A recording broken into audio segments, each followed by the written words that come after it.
A service of KIBMradio.com, the Internet's home for an all old-time radio.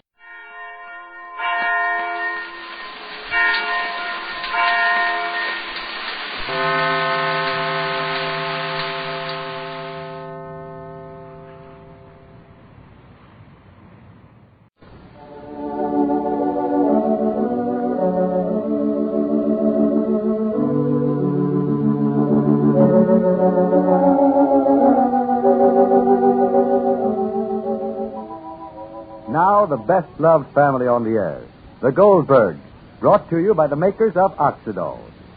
But first, a question. How long does it usually take you to do the family washing? Some women you know are still in the basement every Monday, still slaving away, when other women, right next door perhaps, have their clothes out on the line, been finished for hours. Now, that may not be true in your case, but the fact remains. If you're still scrubbing and boiling, still using old-style soap, you can save yourself up to an hour or more on a big washing and be among the first to get your clothes out by changing to Oxidol. And what's more, you'll have the kind of washes women turn to admire, often envy. I mean every piece as beautifully white as you could possibly want. You see, Oxidol soaks dirt loose and does it efficiently. All you do is soak the clothes 15 minutes in Oxidol's famous soaking suds, and you are ready to rinse. The particularly grimy spots where the dirt's ground in, spots like collar bands and cuffs, may need a few quick rubs between the fingers. But as to washboard scrubbing, as to boiling, there's no reason for it. And getting back to the way Oxidol gets clothes really white, here's proof. Recently, a number of tests were made in which certain well-known laundry soaps were used and compared for whitewashing. The soaps included several well-known bar, chip, and granulated soaps. Well, these tests, made on the most exact scientific basis, showed that cup for cup, Oxidol washes whiter than less modern soaps tested by 4 to 5 shades. It's a new, improved soap made by Procter & Gamble, makers of fine soaps for more than 100 years. Why not put Oxidol to a test for speed? Use it Monday. You know how long it takes you to wash with an old-style soap. Well, notice the time you finish with this no-scrub, no-boil soap. You'll find you get through far earlier, and that means more time to rest in this hot weather, more time to enjoy yourself. Ask for a box the next time you go to the store. Remember the name, Oxidol. And now, let's see what's happening at the Goldbergs. Broken-hearted and bewildered, Sammy has finally agreed to take Joyce back to the sanitarium. Last night, when Molly told him the girl is mentally ill and had to be returned to the hospital, he refused to believe it and refused to have any part in taking her back. Today, however, he realizes it's the only way to cure this girl he loves and is ready to start for the train with Joyce. Molly feels the tragedy deeply. Listen. Here, darling. Take Joyce out to Mike's car already. They're waiting. He's sitting on the porch. Aren't you coming to the station, Molly? No. Why? I can't yet. Did you, say goodbye? Yes. Did, Joyce ask any questions? No. The nurses are at the station already. I know, Dick, I know. Did you, tell Sammy? I'll tell him. Where is it? On the porch. Cut it. Cut it for more than one reason. No, I was going to cut it before anyway. You were as straight as a cucumber on this whole thing. There's supposed to be some reason. You're asking these questions. You think you're going out to pick the cucumbers or something, or pick some radishes. You realize the situation, don't you? Well, all right, you'd never know it. You'd never know it, Jay.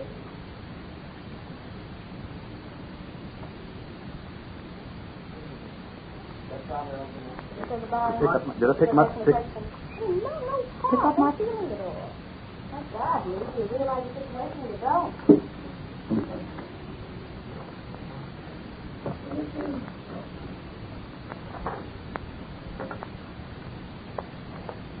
I understand what it is. Aren't you going to stay tonight? Why? Not why. Why? Huh? You sent for me then. Did I? Well, better give it to me then. I mean, do you realize the situation? Either you do or you don't. Oh, that's long commercial. What? Sorry. Wade through it again. Here we go. Never get through this one. We'll put this down as a good one. Yeah.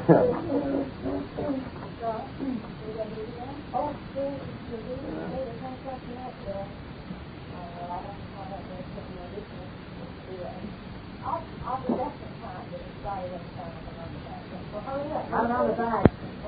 I'm on the bag. I'm on the bag. I'm on the bag.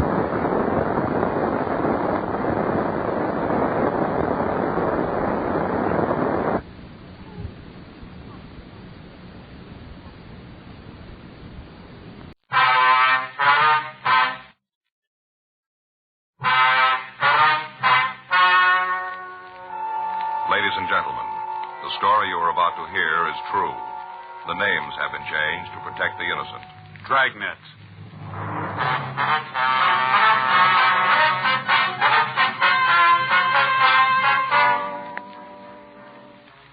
You're a detective sergeant. You're assigned to robbery detail. In the past 5 weeks, an unidentified holdup man has robbed 12 drugstores. He's taken money and narcotics. There's no lead to who he is or where he is. Your job, find him.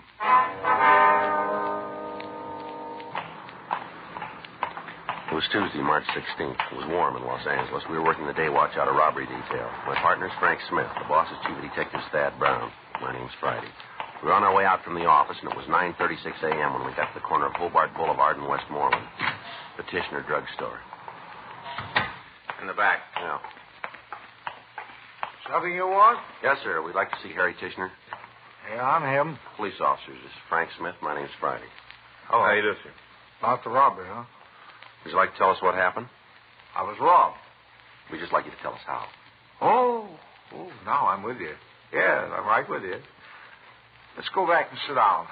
Get to telling the story, and time just melts away. Yes, sir. Might as well be comfortable while we all fall out. Yes, sir. This all right here? Yeah. Like a phosphate or something? No, sir. No, thank you. Okay. And let's quit all this fooling around and get down to business. Want me to tell you about the holdup? Yes, sir. We'd like that. Good. That's just what I'm going to do. Go ahead. Aren't you going to take anything down, right? Well, yes, sir, as soon as you tell us the story now, if you'd like to start in. Well, came in about 8. That was this morning? Yes. Just walked right in the door, came back to the prescription counter, and stood there. Mm-hmm. Had this little piece of paper in his hand. I figured it was from a doctor, prescribed medicine. Yes, sir. Wasn't. Well, go ahead. What was it? Note. Written on there like this. This is a stick-up. Don't make any noise. It was a note, huh? Just pushed the note across the counter. I didn't have to have anybody push me off a cliff to know what was going on. No, sir. I was being robbed. Yes, sir. Do you want to go ahead? Well, after he showed me the note, he kind of pushed me back into the little room at the rear of the store.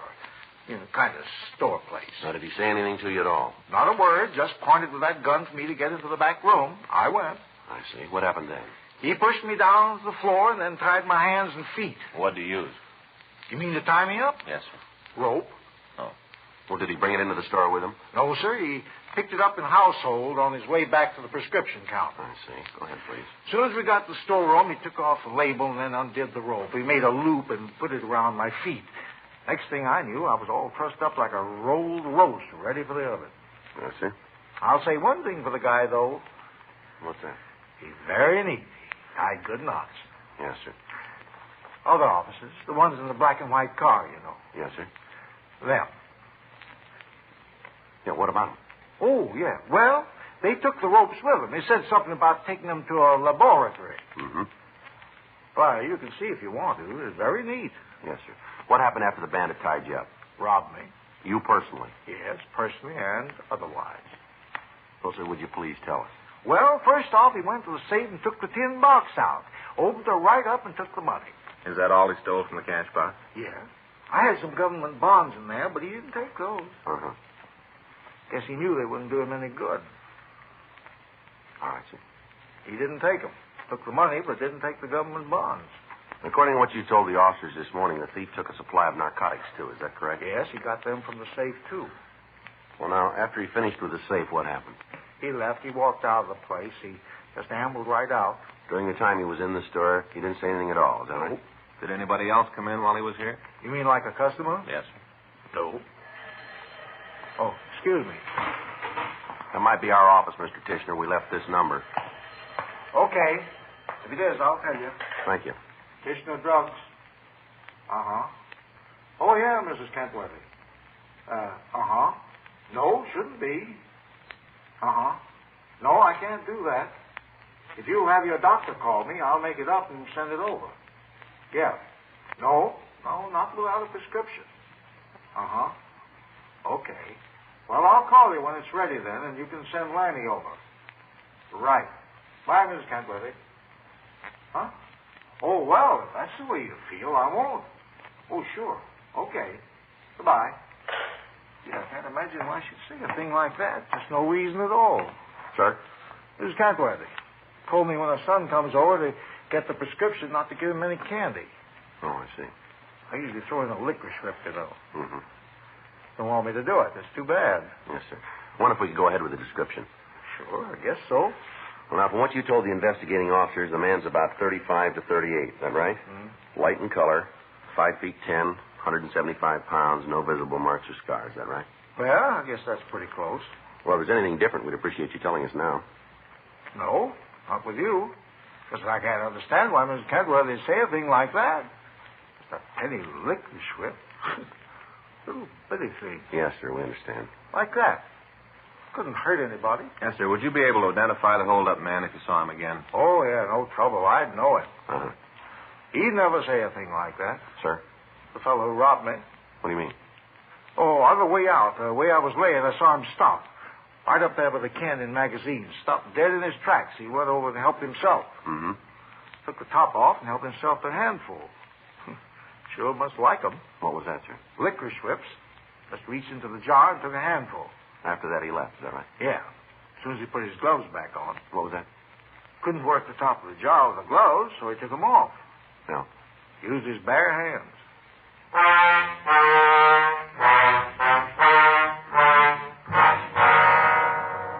10:02 a.m. Frank put in a call to Harlan Stahl and Leighton Fingerprints. We asked him to come out and go over the glass candy jar. While we waited for him, Frank and I checked the list of stolen narcotics with the druggist, Harry Tishner. We also made arrangements for him to come downtown and look through the mug books. When the glass candy jar was checked, Harlan Stahl was able to come up with 2 partial prints. They were enough for comparison, but not for identification. 11:15 a.m. Frank and I left the store and spent the rest of the afternoon checking out the list of names we'd gotten from the stats office. Several of the possibles looked good, but after each one of them was investigated, we still didn't have a suspect in custody. Wednesday morning, March 17th, at 8:06 a.m., Frank and I met in the squad room. Morning, Joe. Hi. Tried to call you this morning. Thought maybe you'd want to stop and have some breakfast. No, I left the house early. Uh-huh. Did you check the book? Yeah. Anything? Skipper wants to talk to us. Oh, I figured that had happened. Is he in now? Yeah. Well, come on, let's get it over with. Come in. Yeah, that's right. No, not yet. I'm going to try and line it up this afternoon. Yeah, I'll call you back. Mm-hmm. Yeah, they're here right now. Bye. You want to see us, Captain? Yeah, come in, sit down.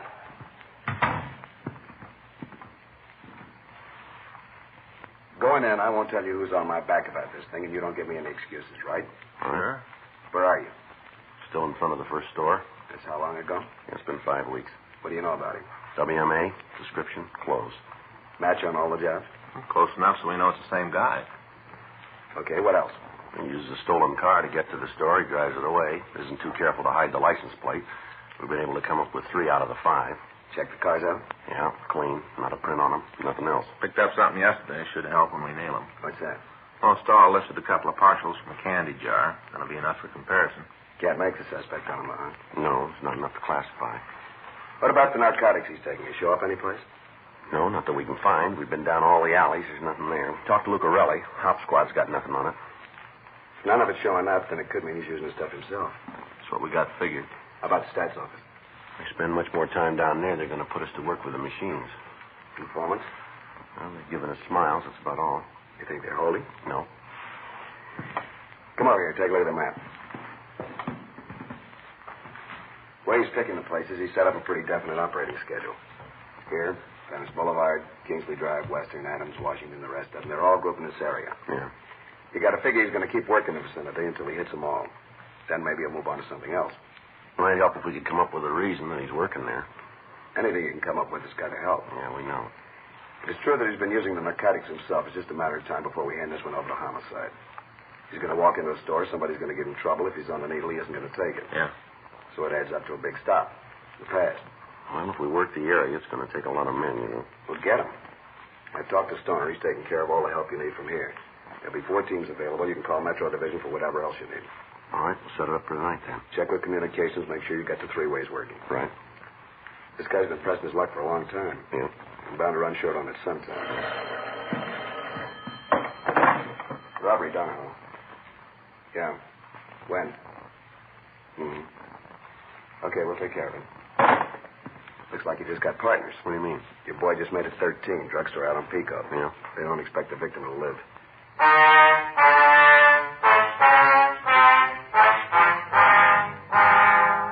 Frank and I left the office and drove over to Georgia Street Receiving Hospital. We talked with the officer on duty. He told us that the victim's name was George Rayler.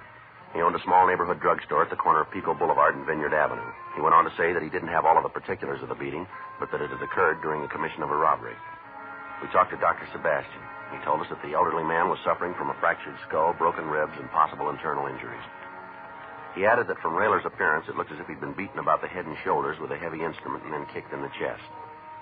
We left word to call as soon as he could be questioned, then we drove over to the store on Pico. Yes, there's something I can do for you? Police officers. Oh, how's Mr. Rayler? You seen him? No, we haven't, Judge. You heard anything? Is he going to be all right? Well, we don't know that yet. I sure hope so. Yeah, the guy who hit him sure did a job. Just beat him something awful. Yeah, we know. Not enough just hitting him, but then he knocked him down and stomped him. Awful. You hear when it happened? Yeah, I saw the whole thing. You want to tell us what happened? You mean for the investigation? That's right. Okay. You want to give us your name first? Calvin Webster. You work here in the store, do you, son? Yeah, that's right. Sort of a general left hand. What was it?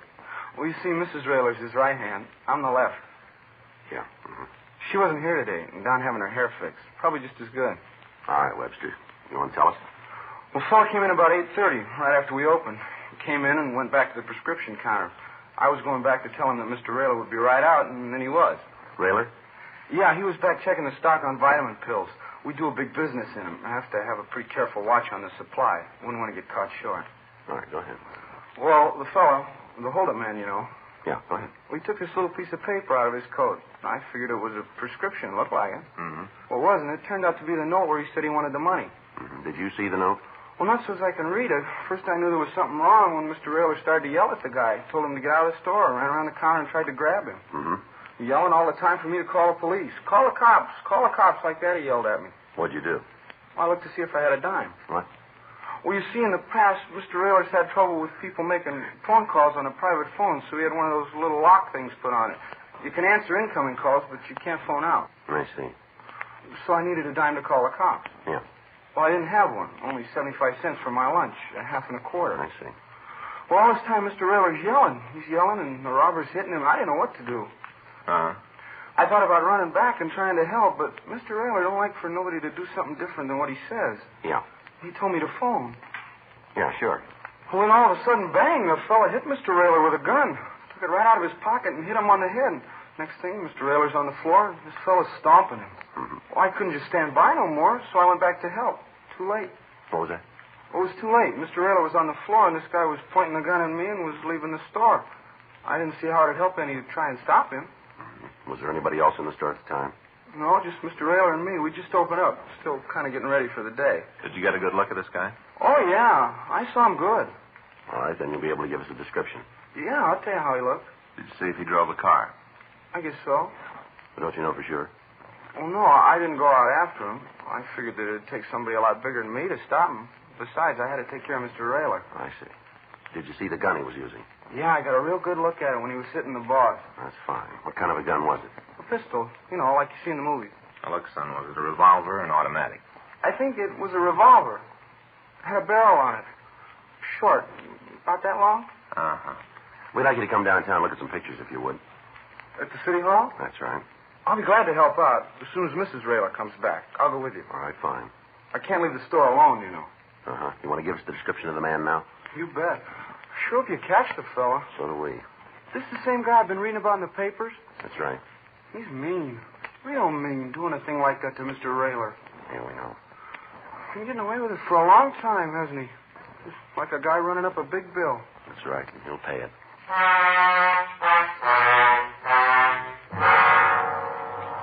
As soon as someone arrived to take care of the drugstore, we took Calvin Webster down to the city hall. He was shown all of the mug books and pictures of recent parolees.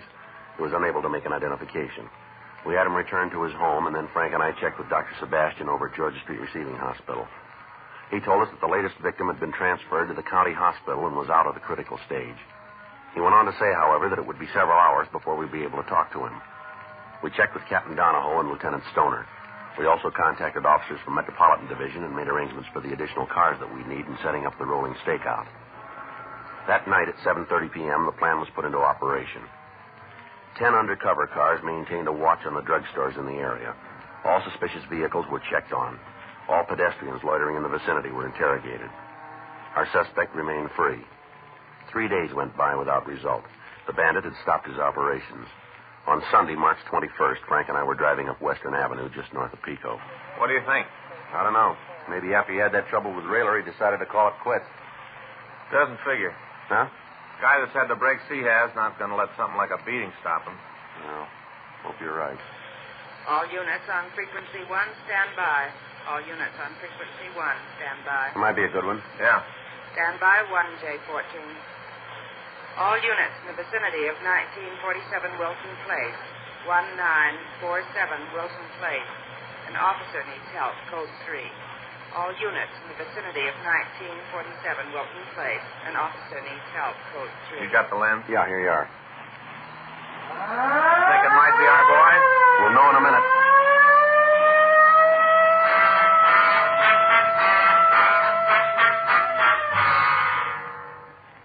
An officer needs help. Of all the calls in the book, this is the one that no officer wants to get. Not because of an outdone sense of loyalty to a fellow police officer, but because it means that somebody has decided that lawful authority has no meaning for them. Such a person is an extreme menace to every citizen in the city.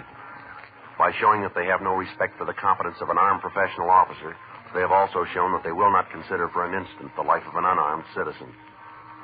By the time we arrived at the scene, there were 14 police units in attendance. From one of the officers, we got the story. Unit was working the street, saw this young guy run out of the liquor store, stopped to see what was going on. Yeah? Told the fellow to stop. Didn't make any difference. Kept going, huh? Yeah. Officer in the car told him to stop or he'd shoot, and the suspect turned around and fired at the policeman. How is he? Flesh wound. What about the suspect? Well, he didn't get the chance to fire more than twice. That him over there? Yeah. Anything from the owner of the liquor store? Well, just that the suspect tried to hold him up. He walked in, showed him a note. The owner went along with it. Handed over the money, and then the suspect left. That's it. Better take a look. Yeah. Well, it might be a break. It's a hard way to get it, isn't Yeah. it? I'll take a look. How about it? I can't tell for sure. Huh? Description doesn't match too good. Yeah. No, I don't think it's our suspect.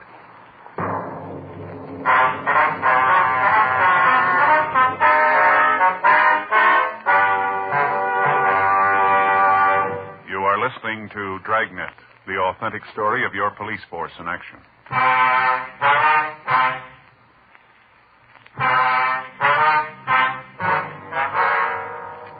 The wounded police officer was taken to Georgia Street Receiving Hospital for treatment. The suspect was removed to the county morgue. Pictures were taken, and when they were shown to the victims of the drugstore bandit, they all said he was not the man we were after. The rolling stakeout continued without result. During the next week, we answered several 211 calls in drugstores, but the M.O. the thief used eliminated him as our suspect. Thursday, March 25th, Frank and I checked into the squad room. How's it going, Joe? We're kind of tired. Yeah. We'll get this one wrapped up, and I'm going to try to take a few days off. Okay. Robbery Friday. Yes, that's right. No, we're handling. But when was that? All right, would you like to give me that address? All right, yes, I have it. We'll check it out. Might be something in. Thanks for letting us know. Right. What was that? No, if it turns out, we'll let you know. Right. Thanks again. Bye. What do you got? Call from a radio unit out in Hollywood. Yeah. They answered to 415 this morning. The woman and her husband were having a brawl. Uh-huh. The man had left when the officers got there. The woman refused to make a complaint. She placed the original call? No, it came from one of the neighbors. Uh-huh.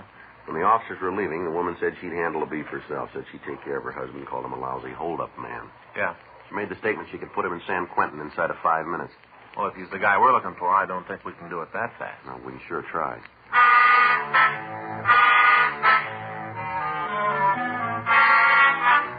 We left the office and drove out to the address I'd gotten on the phone. It was a small one-story house set well back on the lot. When we got there, the lights were on. Frank and I went up to the front door and rang the bell. Yeah, Miss Kearney? that's right. Police officers like to talk to you.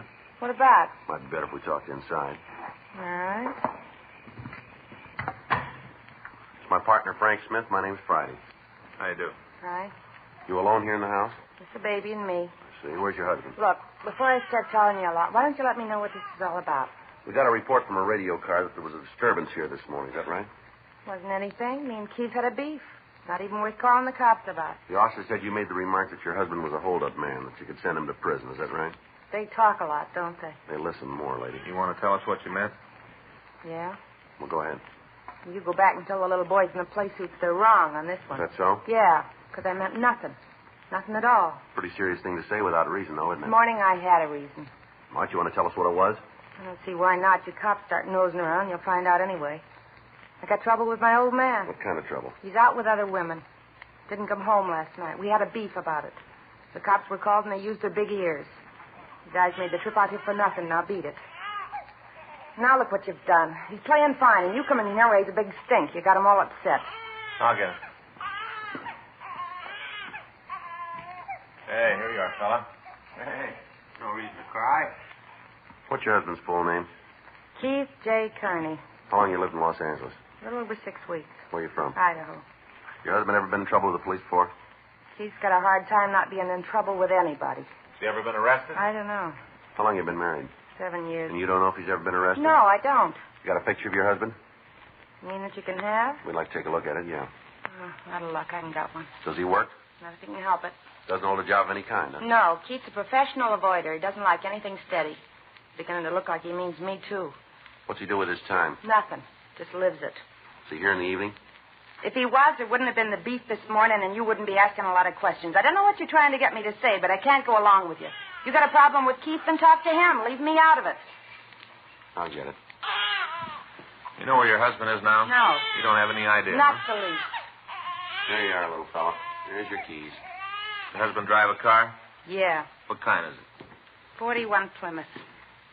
When do you expect your husband back? When he walks in the door. All right, Miss Kearney, I think that'll do it. Sorry if we've caused you any trouble. You have and you're not. All right, let's go, Frank. Good night. Good night. Good night. Better check on the husband, huh? Yeah. Wait a minute.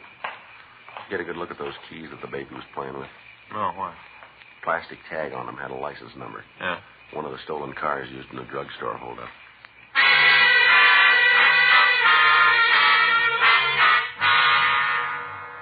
Frank and I went back to the car and drove around the block, parking up the street from the Kearney residence. We called the name of the man and his wife into R&I, but there was no record on either one of them. Because of the remark made by his wife and the finding of the car keys, it was decided to stake out on the house and wait for the husband to return. 7:30 p.m., 8:30, 9 p.m. The lights in the house went out, but there was still no sign of Keith Kearney. 10:30. We called the office and told them we'd wait it out. 10:45 p.m. Joe. Yeah. You see what kind it is? Looks like a Plymouth. No. Checks out, huh? Yeah, let's take him. All right, Kearney, hold it up. Watch it, Joe. Give it up, Kearney. Keep away from me, cop. He's trying to make his house. Yeah. Kearney, you're not going to make the front porch. Don't give your family any more trouble than they got. Now throw down that gun. All right, let's give it back to him. He's down, Joe. Come on. Kearney. Kearney. Careful. Come on, Kearney, throw that gun away. You hear me? Looks like he's hurt bad. All right, hold it. Yeah. How about it? He'll live. Call an ambulance. Right. You killed him? Did you kill him? No, ma'am. He's dead. You killed him. He'll be all right. Don't lie to me. Poor kid. You didn't give him a chance. Not fair. He didn't even have a chance. You saw it all, lady. Yeah, and it wasn't even a fair fight. Never is when you pull a gun.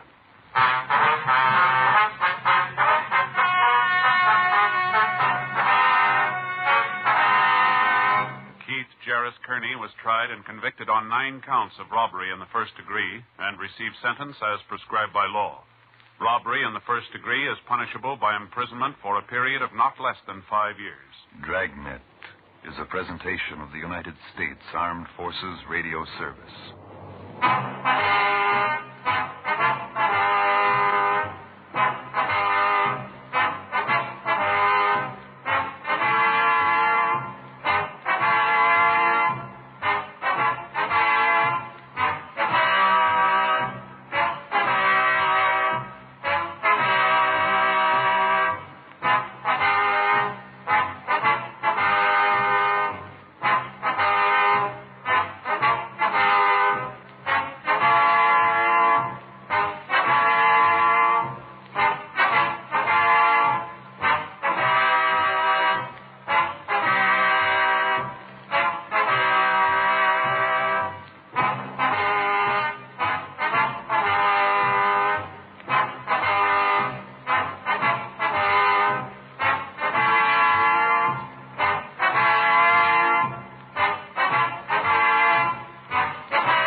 This one's about Pete Kelly.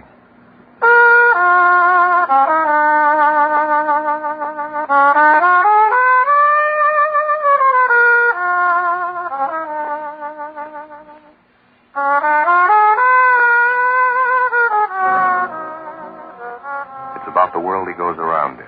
It's about the big music and the big troubles and the big 20s. So when they ask you, tell them this one's about the blues. Pete Kelly's blues. Pete Kelly's Blues, starring Jack Webb, with story by Jim Moser and music by Dick Cathcart.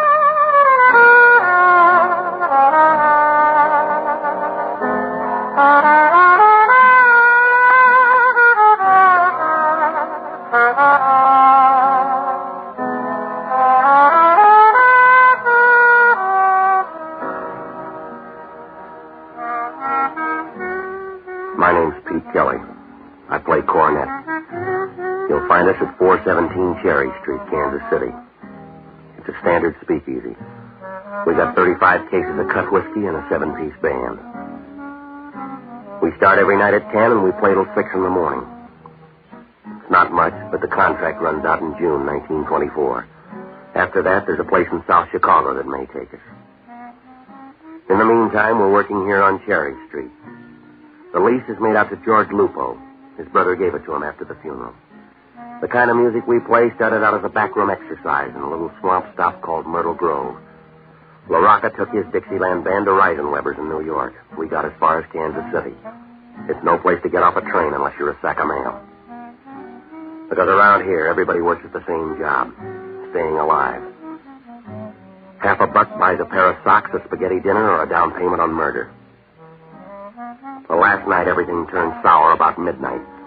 The town was down on its hands and knees trying to crawl through one of those Kansas City hot spells that blast by every third day. It was heat and headaches all the way. Our drummer, Nick, was dragging the beat, and I went bad 12 bars in on the Memphis Blues. So I figured we better cut the set short, so we started to fight our way through one chorus of Roses of Picardy. That's when the kid came in and stood to the bandstand. He was tall enough to see over a quart of milk with a face the size of a minute and just about as young.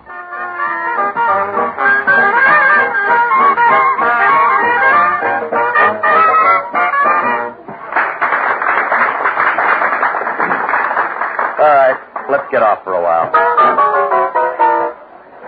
Who's your friend, Pete? I don't know, but he must be tone deaf. Mr. Kelly. Yeah, son. I heard you play. You sound good. We've been better. What's on your mind? Father Cronin sent me to see you. Are you doing a little missionary work? Oh, no, sir, nothing like that. I'm an altar boy over there. Father calls me Little Jake. We sure got you working the late shift. I've been trying to get a hold of you all day. Father wants a favor. We'll make it a small one. I'm all out of the big one. And he just wanted to know if you could come by St. Timothy's and see him. He said tomorrow morning right after the 9 o'clock. Okay. Tell him he keeps terrible hours. I'll be there. Thanks, Mr. Kelly. Hey, Kelly. Yeah, that's right. Tell the kid goodbye. He knows his way out. Should I go, Mr. Kelly? Beat it, kid. Yes, sir. Goodbye, Mr. Kelly. Yeah, goodbye, Jake. You got someplace private? We'd like to talk. This is my office. Now listen hard, Bright Eyes. There's enough gun in this coat to blow you right through the wall. I'll take your word for it. We coming in nice and you get funny mouth. Now you got someplace we can talk? I can't leave. I got to do a number. Do it. We'll be right here about 10 feet from your stomach. Yeah. All right.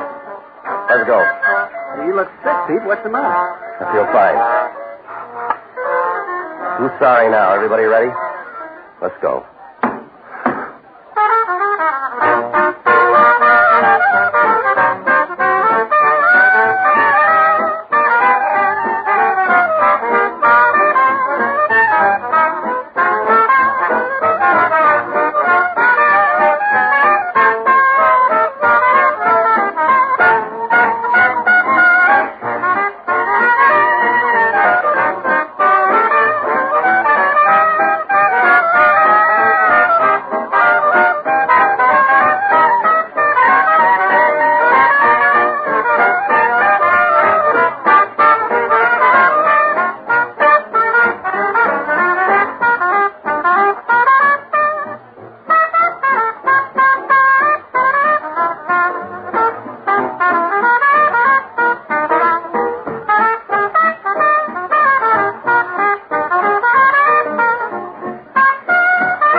You proved it. Now let's go. Yeah. Keep them going, Red. How many shall we do, Pete? If this works out, about 10 minutes worth. Let's go. The alley will do.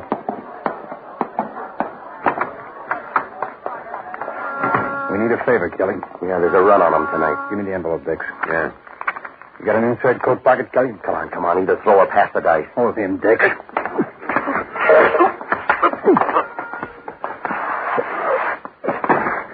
Pull him up, Dix. Come on. Up. Yeah. Now, this is how. Here's an envelope. It goes in your inside coat pocket, and it stays there until 6 o'clock tomorrow night. You don't open it, you don't mess with it. What happens at 6 o'clock? You'll be the first to know. Well,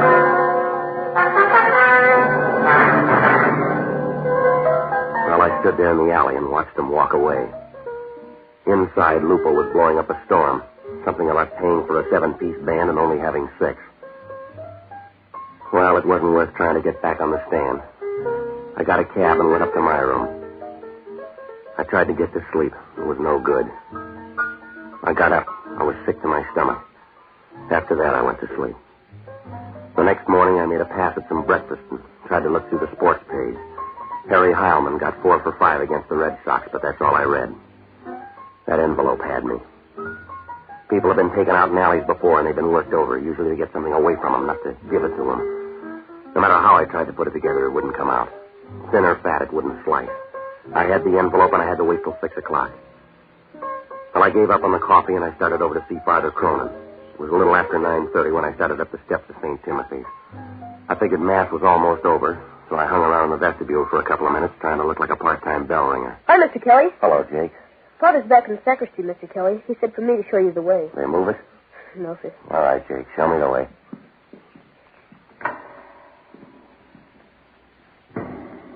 This way, Mr. Kelly. Down this aisle. Well, I guess I was too busy trying to act like I knew my way around to pay much attention to a fat, chunky little guy wearing a brown Borsalino hat. He stood up in a back pew a couple of aisles over. The church was empty except for the 3 of us. Little Jake found out about it just before I did. Mr. Kelly, that man back there. All right, mister. I'll take that envelope. Jake, get out. Mr. Kelly, look out! Look out!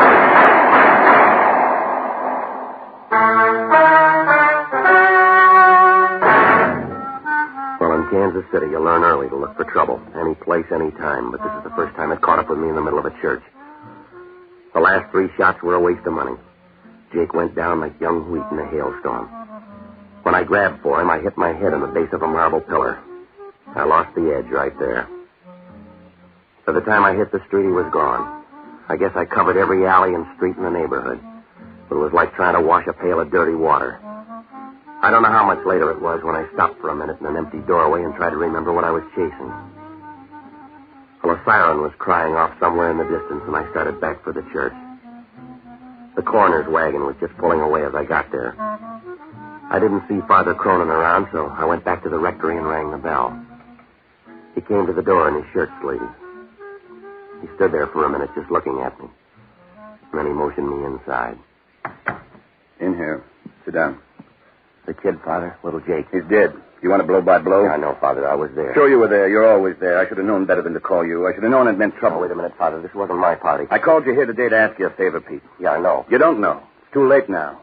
We were going to have an altar boys picnic tomorrow at Washington Park. I wanted you to play a little music for us. We won't be going now, Pete. We got a funeral instead. Yeah. What do you want me to say? Don't say anything, Pete. If you've got any private fights, that's your business. But don't bring your beef into the church. I never saw the guy before, Father. Don't kid me. He didn't come in here to shoot little Jake. Now, look, I know this is hard to understand. You bet it's hard to understand. We've been over it before, but you ran with the same pack. You hung on to the same friends. You had it all figured out. Well, you figured this one, Pete.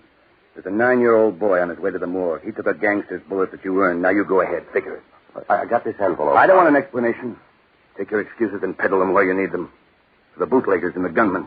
Take them to your crowd. This envelope, Father, they shoved it in my pocket. I was out in the alley behind the club. 2 guys, they worked me over. I didn't think they'd try anything like this. Neither did little Jake. It's all right, Father. I told you I was sorry. Go on home. Why don't you stop cutting at me and say a prayer for that kid? I would, but I'm too busy praying for people like you.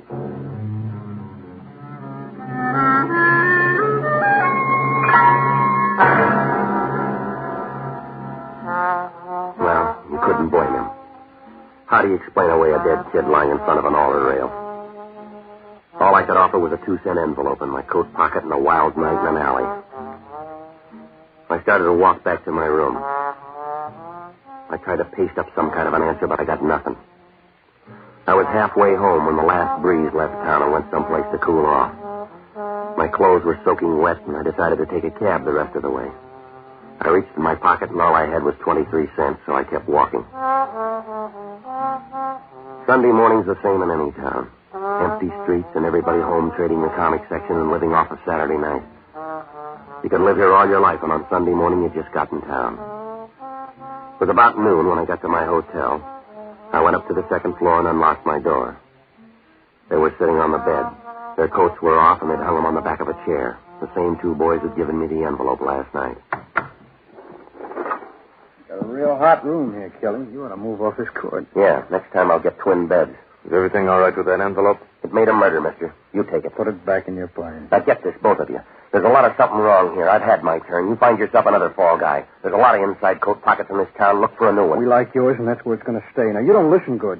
Me and Dex put it out last night, and you didn't pick up on it. We got you on board, and we'll tell you when to get off. 6 o'clock, boy. How long do you think this jag will last? Look, I'm cashing in. I've had enough. What were you doing this morning, trying to pray your way out? The priest wanted a favor. I got it, Lon. Yeah. Yeah, he's in. No, he's busy. From 2 to 5. Sure, come on up. Benny. You went for it, huh? On his way up. We're going to stay a while, Kelly. Well, there's only 3 chairs. I'll make it easy for you. Stay put, mister. No, he's your friend. I'm checking out.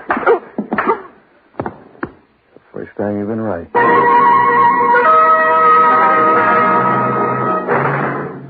Well, it happened so fast I didn't even see his arm move. My knees buckled and I pitched forward. I don't know how long I laid there, but when I opened my eyes, the afternoon sun was almost gone. What was left of it was bleeding through a rip in the blind. Well, I could hear somebody breathing hard like a fat man on a hot day, and when I rolled over, I saw him. A tough prohibition agent by the name of Cage. The weather didn't make any difference to Cage. He always looked that way.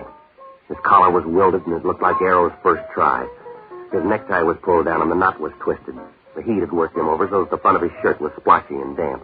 Reminded you of a first grader's map of the world. He was sitting in a chair with his arms draped over the back and his head resting on his hands. He was smoking a Milo Violet, but it didn't help that much. His mouth was wound around a toothy grin, and he looked like a mountain lion who'd just eaten her young. You can get up now, Kelly. You made your point. Yeah, sure. How long you been here? Long enough to fill out your booking slip. You're going to jail, mister. What for? Sleeping on the floor? For the dead guy on the bed. Who is he? I don't know. How'd he get there? You put him there after you shot him. Now get your hat. Look, Prohibition's your racket. Dead bodies are out of your line. Not when I find him in your room. Now let's go downtown. We'll both tell homicide. We'll find the details later. Gage, you couldn't find yourself in a mirror. I didn't have anything to do with this, and you know it. I've been out for the last 3 hours. This happened after they slugged me. Save it for the jury. All I know is I got a phone tip to check room 205. I come up here and I find you and a dead guy. That's all I need. You can dress it up fancy and make it look cute, but it still comes out murder. There's enough liquor in this town to float it away, and you're wasting your time with a killing that's none of your business. You're my business, big shot. Somebody put 2 pounds of lead in Benny's chest, and you're my pick. Benny who? Benny Davis. He worked for Mike Quinlan. You look pale. Yeah, I'm just beginning to feel the squeeze. Mike Quinlan on one side and those 2 trigger men that you let walk out of here on the other. You got it, and I'll be turning a handle. Now, before you start worrying about your picture in the paper, you better turn up the 2 guys that were here with me. That part of the same dream? They gave me an envelope to hold for them. The price on it's going up by the minute. A 9-year-old kid died for it, and this guy here on the bed. That's a good story. Do you write him down or just make him up? Look, you got nothing on me, and I haven't got much time. I'm leaving you. That's all right. I call downtown. The minute you hit the street, they'll pick you up. In the meantime, you better come up with more than you got. They don't hang you in this state on a hunch. I'm going to check this room over. I'll find all we need. You couldn't find your head with both hands. Goodbye, Cage. All right, you got till midnight, big shot, and then I'll be around. Yeah. I'll have it all set up. All we'll need is time to run the extra.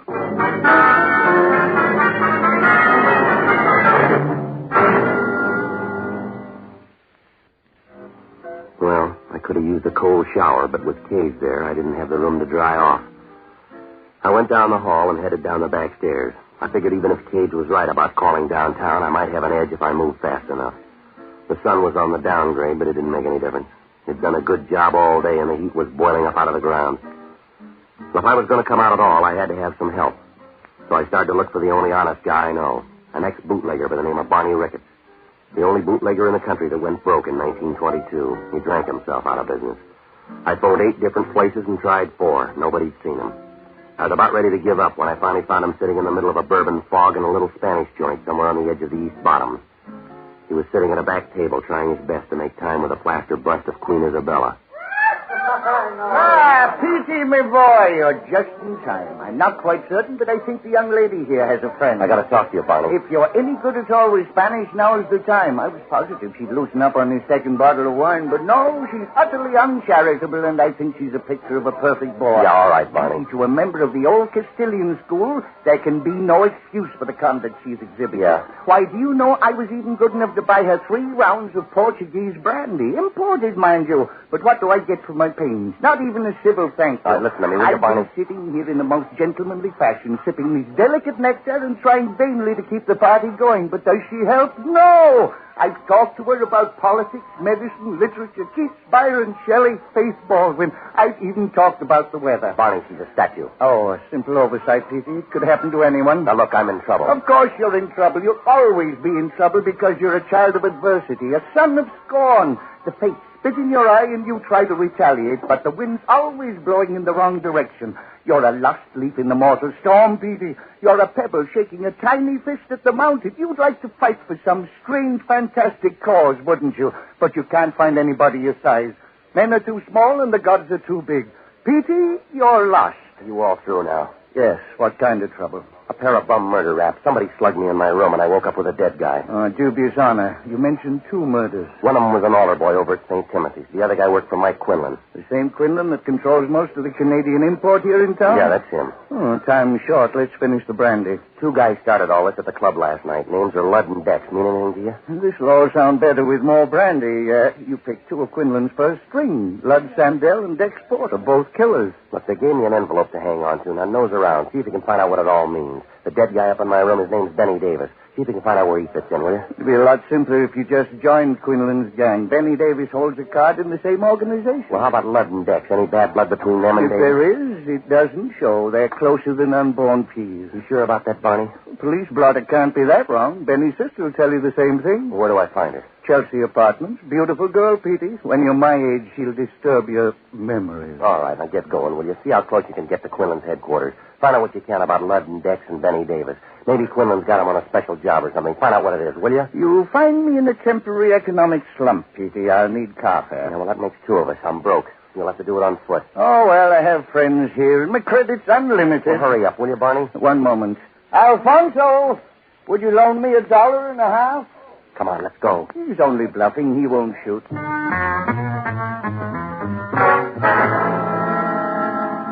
Well, Barney headed down toward Bale Street from Mike Quinlan's place, and I started cross town for the North End and the Chelsea apartments. I couldn't begin to work it out. If Dex and Ludd were such good friends with Benny Davis, why did they kill him? And if they didn't do it, who planted his body in my room and why? Well, I was running way late, and there wasn't much time to catch up. I finally found the Chelsea apartments on the corner of Stocker and Bales, with an old 3-story wooden frame. I checked the mailbox, and Louise Davis was down for apartment 17. Well, inside, the hallway was dark, and a couple of gas jets were smoking up the ceiling. There was a potted palm by the foot of the stairs, and it looked like it was growing out of old gum wrappers and cigar butts. Apartment 17 was at the rear of the first floor. She answered the door, and you could tell right away Barney was right. She was pretty, and she had enough smile to last you for years. Yes? You Louise Davis? That's right. I can do better for you. You're Pete Kelly. I've heard you play. Yeah, well, so far you're batting 1,000. Can I come in? Yeah, sure. You didn't bring your band, so it must be a social call. I'll make this short. It's about Benny. What about him? That's what I want to know. He's got a couple of friends. I got to know about him. Benny isn't that popular. You mean Ludd and Dex? They'll do. They got trouble, and they're cutting me in. What kind of trouble? Well, I'm not sure. That's why I came to you. I can't help you. They never tell me what they're doing. Well, they gave me an envelope. They told me to hold it till 6 o'clock tonight. You haven't got any problem. You'll know in an hour. Yeah, well, maybe I'm tired. I want to know now. I'll take any lead you got. They found out I told you this. They might not like it. They got some kind of a beef with Quinlan. Does Mike know about it? I wouldn't know. I just heard him talking one night. They're not happy with the money Quinlan gives them. They got any plans? I don't think we've got to talk about this. Let me get you a drink, huh? Now, look, this is the last trip around for me, lady. I got to have everything you know. You said something about an envelope, didn't you? That's right. You got it? Right here. If you open it, you'll understand everything. Well, they gave it to me sealed. They want it back the same way. If you want to be around to give it back, you'd better open it. You got a guarantee handy? All I know is the three of them are working on something big. I don't know what it is, but I heard some talk about an envelope. It's your choice. You asked for a lead and you got it. Yeah, we'll hold hands when they cut me down. You got a letter opener? Pete, look out!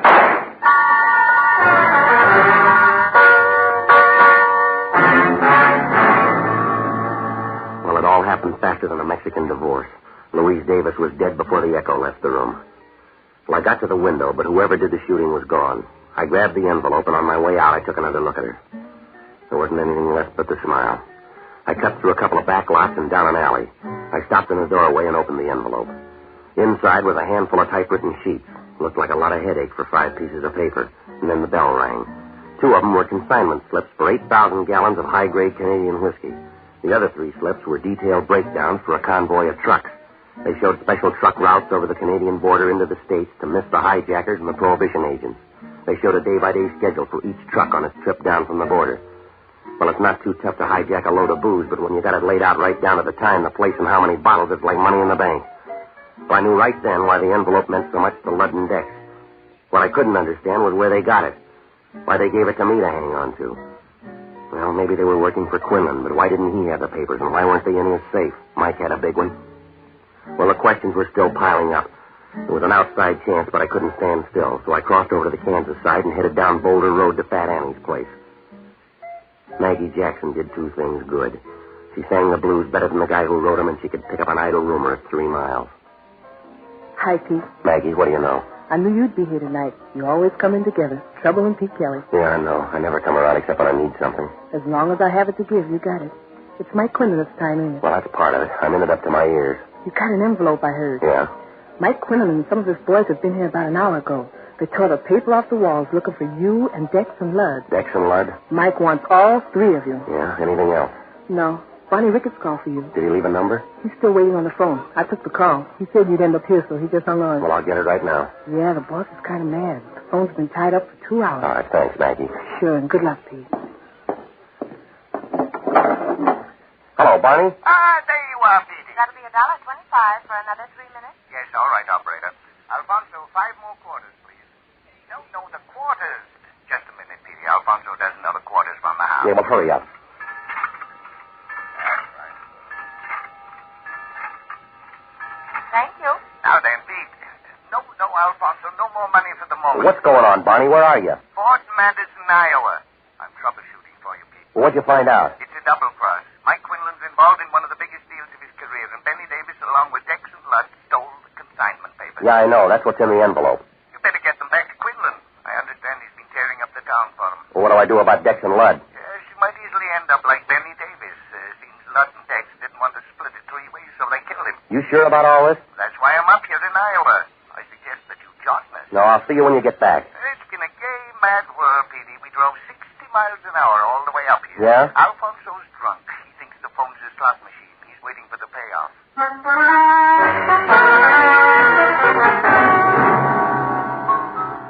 Well, as soon as I hung up the phone, everything fell into place. I had one big worry, to get back to the club and unload those papers before Quinlan caught up with me. Well, almost everything made sense now, except the killing of Louise Davis, Benny's sister. It was easy to see why they dropped Benny along the way, but why his sister? How did she tie in? Well, on the way back to town, I mulled over a couple of possibilities, and I figured maybe I came up with the answer. I started back for town, and it was rough all the way. I kept thinking any minute I'd bump into Mike Quinlan, and I couldn't be sure that I'd lost Dex and Ludd. It was almost dark by the time I got back to the club. The band was waiting around for the Sunday rehearsal. We ran through one number, and then things got cloudy. Now, Kelly. You're early, Dex. Close enough. No, not for me. You said 6 o'clock. Your horn's no match for this gun. Give me the envelope. 6 o'clock, Dex. All right. Let's try someday, sweetheart. Hand me that plunger, will you, Red? I'll give you the pickup.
Pack up. I'll see you at 10. You gonna give me that envelope, or do I blow it out of your pocket? The same way you handled Louise Davis? I don't know what you're talking about. I think you do. You killed her and you killed her brother. You got it all figured out, haven't you, The horn player's right, Dex. Don't turn around. You got it wrong, Lud. I don't think so. I never should have let you kill Benny. That should have been the tip-off, and that kid in the church and Benny's sister. You had to make the big try. It was for me and you, Lud. It won't wash. You're gonna die, Dex. Pick a spot to lay down. Not in the back, Lud. You'd give me a better chance than that. Would I? Look out, Lud. Like I said, Dex, pick a spot. Well, that wraps it up, Kelly. You better sit down, Lud. No, this'll do. It won't be a long wait. I don't mind standing. Suit yourself. 6 o'clock, Lud. Here's your envelope. Yeah. Thanks. Yeah.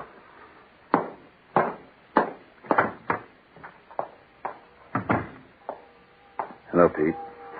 Hi, Father. Just going to stop by. I heard the gunshots and knew you'd be around.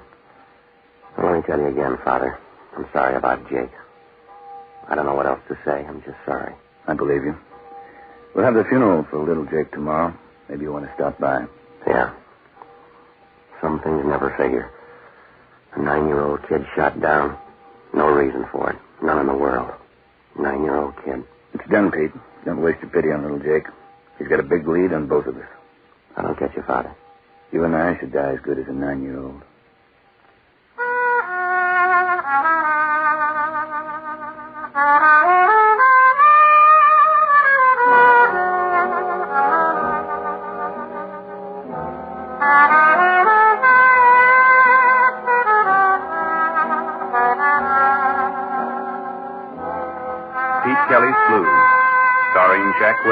with story by Jim Moser and music by Dick Cathcart. Scoring by Matty Matlock.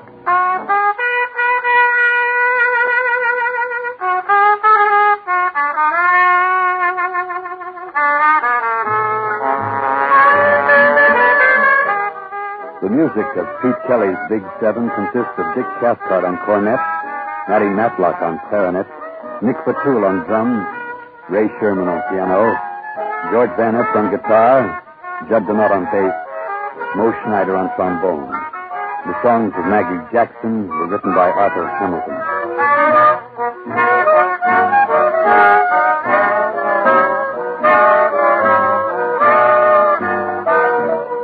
Pete Kelly's Blues is a presentation of the United States Armed Forces Radio Service.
Ladies and gentlemen, the story you are about to hear is true.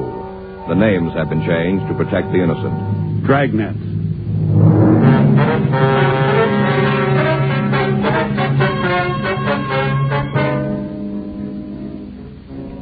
You're a detective sergeant.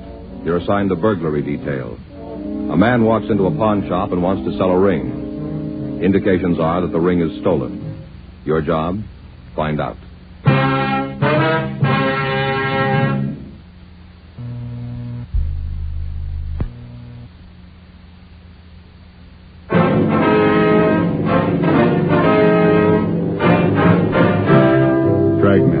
The documented drama of an actual crime. For the next 30 minutes, in cooperation with the Los Angeles Police Department, you will travel step by step on the side of the law through an actual case transcribed from official police files. From beginning to end, from crime to punishment, Dragnet is the story of your police force in action. It was Tuesday, June 17th. It was warm in Los Angeles. We were working the day watch out of burglary. My partner's Frank Smith. The boss is Captain Bernard. My name is Friday. We were assisting another team in checking out pawn shops, and it was 9:27 a.m. when we got to 552 South Main Street. Pacific Loan Company. Hi, Joe, Frank. Herb, how you doing? What is it, business or pleasure? A little of both. Might check the Bible, can Herb? Sure thing, I'll get it for you. Where's your partner? Took the day off, going to get some sunshine. You picked a good day for it. Yeah. Here you are, Joe. Thank you. Herb, are these all the tickets for yesterday? Yeah, it was kind of slow Monday. Mm-hmm. You find anything? No, not what we want. Okay, thanks, Herb. Oh, it's okay. You know, Joe, anytime we can help you fellas. Yeah. Say, Joe, while we're here, I'd like to look at a guitar. What? It's not for me. You know me better than that. The only piece I know is it ain't gonna rain no more. What's wrong with how dry I am? It's funny. What do you got in a good guitar, Herb? Well, come on down here. I'll show you some good buys. One of my neighbors asked me to check if I had a chance. Wants to buy his kid one. Mm-hmm. What do you got? Did he say how much you want to spend? No, but I don't guess he wants to lay out too much. How about that one hanging up there, the one with the knobs on it? Oh, that's an electric. What's with the knobs? For volume. Oh. How much? You know, that one, I'll let you have for $30. I don't think he'll go that much. You got something cheaper? The kid can make his own volume. That's nice looking, though, don't you think, Joe? Yeah. Hey, here's a good one in Spanish. That the regular kind? That's right. How much is it? $12. Oh, that sounds more like his speed. Can I see it? Sure thing. Yeah. It isn't tuned, but go ahead and strum it. Uh-huh. But what should I be listening for? Tone. Oh. Yeah, that's nice. Oh, excuse me, fellas. Sure, go ahead, Herb. Something I can help you with, sir? Yeah, maybe. I guess so. How's it sound to you, Joe? You want to step to the back? I don't know. I'm with you. What do we listen for here? What is it you Phone, you know. Oh, yeah. This neighbor told me he was pretty lucky. How's that? Well, his kid's been watching those singing cowboys on TV, so now he wants to be one with a guitar. Mm-hmm. This guy next door says he's glad his kid hasn't got all wrapped up in space shows. Yeah. Says he couldn't afford a spaceship. I don't guess there are too many second-hand spaceships for sale, are there? Joe, I think he's trying to push your hot ring. I turn it down. Let's go. Hey, you, fella, hold it up. You mean me? That's right. Police officers. What's the matter? Let's go over to the doorway. Right over here. Well, why? Come on, move. All right, hands over your head. Come on. Turn around. All right. He's clean. See your identification. Like what? You got a driver's license? Yeah. Get it out. All right. Here. Take it out of the wallet. Sure. All right, give it to me. James Feder. This your true name? Yeah. You live at this address, 1201 South Grattan Street? Yeah. Right, here you are. What were you doing in that shop? I went in to sell a ring. Let's see it. All right. Here. The ring belong to you? Yeah. Want to wait here, Frank? I'll check Herb. Right. Herb, you want to come out here a minute? Sure. Let's take a look here. Is that the man who tried to sell you the ring down there? Yeah. All right, now look at this. Is this the ring? Mm-hmm. Yeah, it's an emerald. Real good stone. Why'd you turn it down? Well, I thought there was something wrong, like I said. Yeah. Well, he wanted to sell it for $20. Yeah. Ring's worth close to $1,000.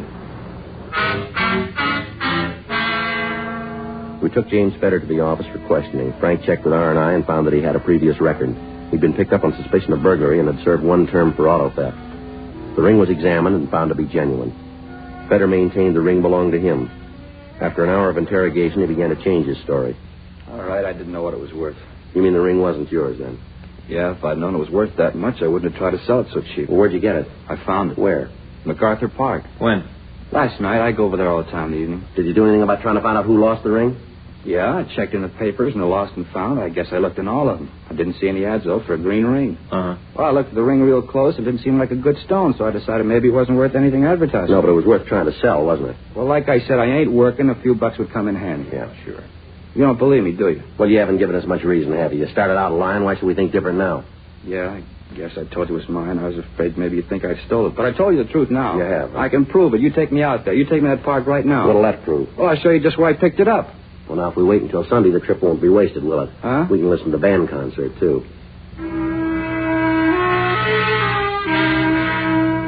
We continued to question James Feder, but we were unable to change his story. He was booked in on suspicion of violation of Section 459 PC and held for investigation.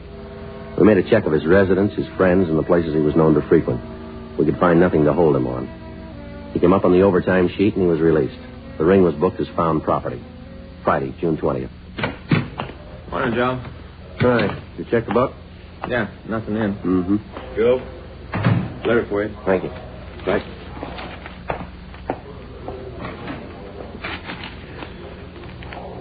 Listen to this.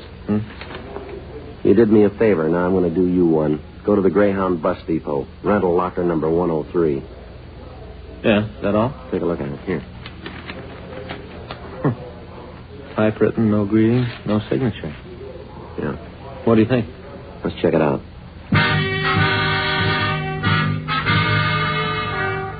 Frank and I took the letter over to Leighton Prince, and then we drove over to 6th of Los Angeles Street, the Greyhound bus depot.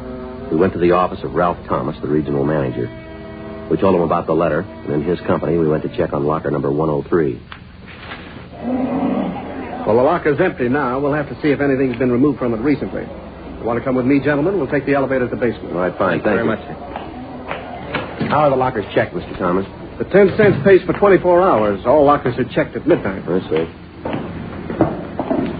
When the time limit's up, the articles are removed and a new lock's put on the locker. I see. Of course, as long as the fee's paid, we don't bother it. Mm-hmm. All the things removed are ticketed and held for 90 days.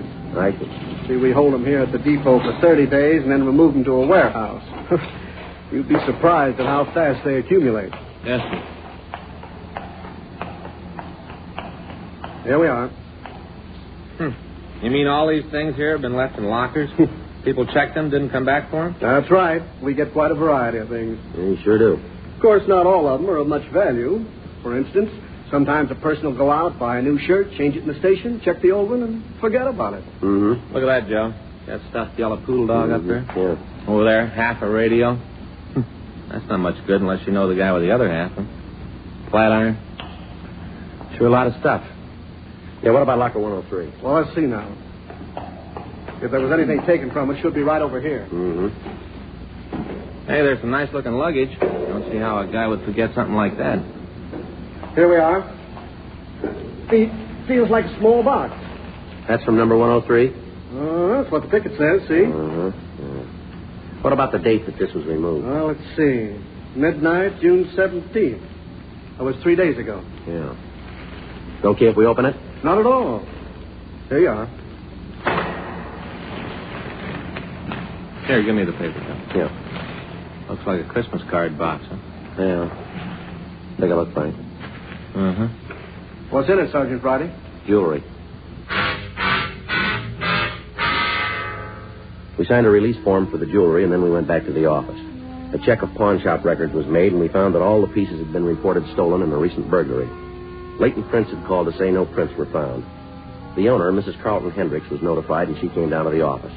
11:07 a.m. Are you Mr. Friday, the gentleman that I talked to on the phone? Yes, ma'am. It's my partner, Frank Smith. Oh, how do you do, Mr. Smith? How do you do? Smith. Oh, that's a nice, uncomplicated name.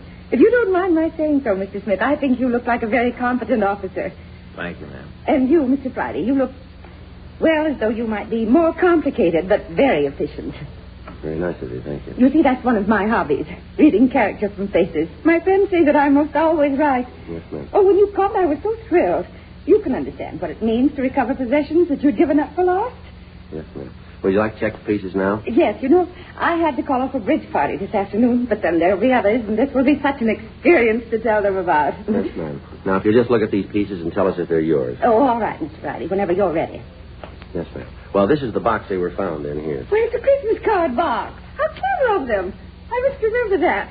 You know, tell my friends. Yes, ma'am, you do that. Frank, would you hand me that newspaper, please? Oh, yeah. Thank you. I'll just spread these on the table here and you can see them better. Oh, Maurice would just die if he saw this. That's your husband? Oh, gracious, no, I don't have one. I mean, at present.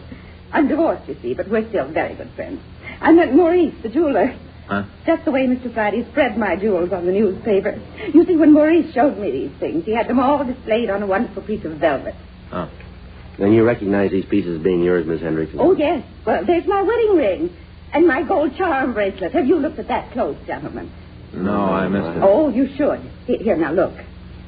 Now, you see, all those things have a special meaning. My husband gave them to me. The little stop-and-go light. Oh, that was silly. I was just learning to drive. Yeah. It was a good thing we had insurance. Oh, and this little wheelbarrow. The first time we went to the races and I won so much money, he said I'd need this to carry it in. Yes, ma'am.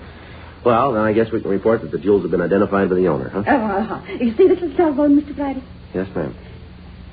It's got a number on it. But my husband didn't give me this. He didn't? No. It was all innocent enough, but poor Carlton. That's what my husband got furious. I even caught him with a magnifying glass one day trying to read the number, the dear jealous man. Uh-huh. Is everything out of the box, Mr. Friday? Yes, ma'am. It's all right there in the paper. Why? Well, I don't see my ring. You mean this one right here? No, that's not it. It was an emerald in platinum setting.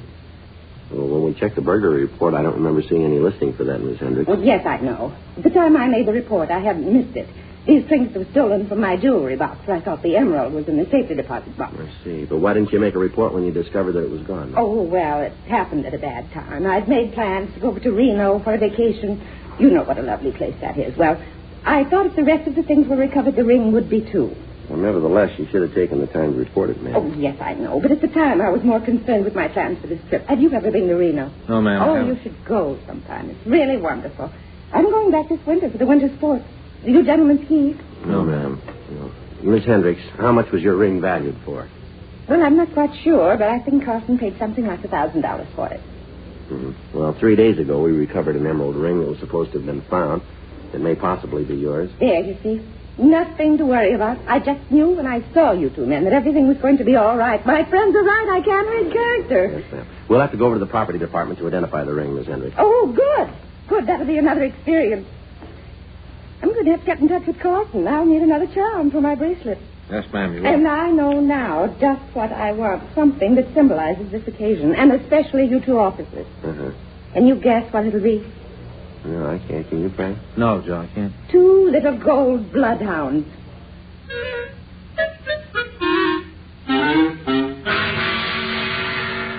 We took Miss Hendricks over to the property department in the central jail. We signed out for the ring, and she identified it as being hers. All the jewelry was booked as evidence.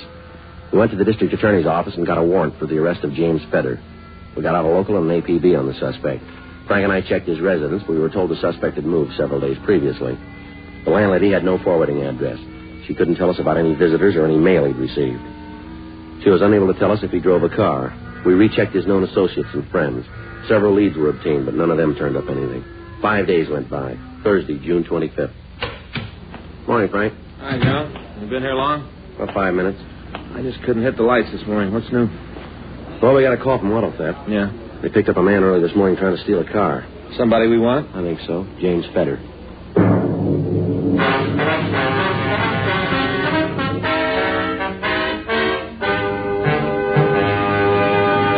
You are listening to Dragnet, the authentic story of your police force in action.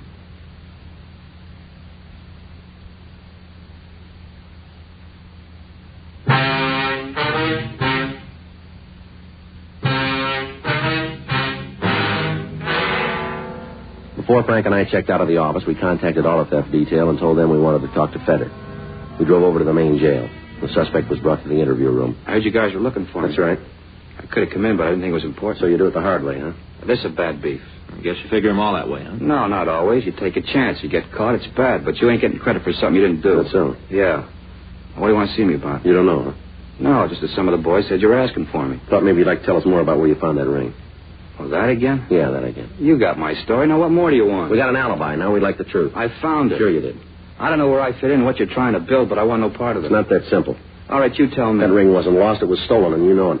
You figure I'm your pigeon, is that it? Let's try it for size, huh? Not this time. You can leave it with somebody else. Might take a little time, but we're going to make you on it. No, not from where I sit. You'll need a better story than you got right now. Well, not until you can prove I didn't find it. We got the other stuff you took. Oh, come on. Now you're really reaching. No, I don't think so. You did us a favor, but that doesn't put us on your side. Look, maybe you better fill me in. We got your letter. You did? Yeah. That's great. Now tell me what I said. I'll do even better. Here, you read it. This is the letter I wrote. Huh? That's right. Mm-hmm. I get it now. You found some stuff down at the Greyhound Depot. You called it. Well, I'll give you something else. Yeah? I didn't write that letter. I don't know who did, but it wasn't me. The ring you had has been identified by the owner. A lot of other stuff we recovered. Look, I'll tell you something. It's like I said, you take your chances, but I ain't going to front for this deal. Yeah. Looks like someone was trying to nail me in, but I don't want it. You said I did you a favor. I didn't, but I'm going to now. All right, why don't you? I got that ring from a girl I know. What's her name? Jill Mason. Go ahead. Well, I ran into her the other night. I told her I could use a couple of bucks. She's owed me $15 for a long time. She said she didn't have any cash, but she gave me the ring. Uh-huh. I didn't know what it was worth. That's the truth. I don't think she did either. She was carrying a pretty fair package at the time. Well, go ahead. Well, she told me she got the ring from a boyfriend. That's all I knew about it. Why'd you give us the story about the park? Well, I figured maybe it'd keep her out of trouble. As long as you had the ring, I thought that was enough. And what's this girl mean to you? You mean how well do I know her? Yeah. I talked to her, that's all, but the only reason I give this to you is I don't want to pay somebody else's bill. She ever done any big time? I don't know. I never had any serious talks with her. Want to tell us where she lives? Yeah. You know, I don't understand that letter. Maybe you still think I wrote it, but I didn't. We only got your word for that. No. Doesn't make sense I'd send a letter if I'd taken the stuff and wanted to keep it. You might have. Why? You made a lot of other mistakes.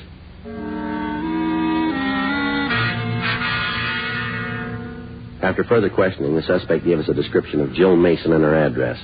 Frank and I went back to the office and checked her name through R&I, but we found no previous record for anybody answering her description. We drove over to 943 Wright Street, and we found the apartment house Feder had told us about. Jill Mason's name was listed on a mailbox near the front entrance. We went up to the third floor, apartment 316. We rang the bell, and the door was opened by a woman of about 35 years of age. Her face showed signs of having recently been bruised. Yeah? What is it? You Jill Mason? That's right. Police officers would like to talk to you. Oh, well, I was just going to the beauty parlor. I'm late now. We'd appreciate it if you can wait, ma'am. All right. All right, if we come in? Guess so. Thank you. Live alone here? Yep. All right, if we look around? Go ahead. Frank? Yeah. Look, what's this all about? I don't think I like it. That slob Whitey put you up to this? Beg your pardon? Whitey, the bartender up the One Stop. That chiseler make a fuss over the couple of 10-cent glasses I broke last night? You haven't talked to him. It's okay, Joe. Wouldn't have surprised me if he had. Imagine him telling me I wasn't no lady. His shins are going to be sore for a couple of days. Do you know a person named James Feder? What's the last name? Feder. F-E-D-E-R. You say he knew me? Can you tell us that, please? You know? Yeah. Say, this going to take long? To make a difference? Yeah, I'd like to call and cancel my appointment. All right. Thanks.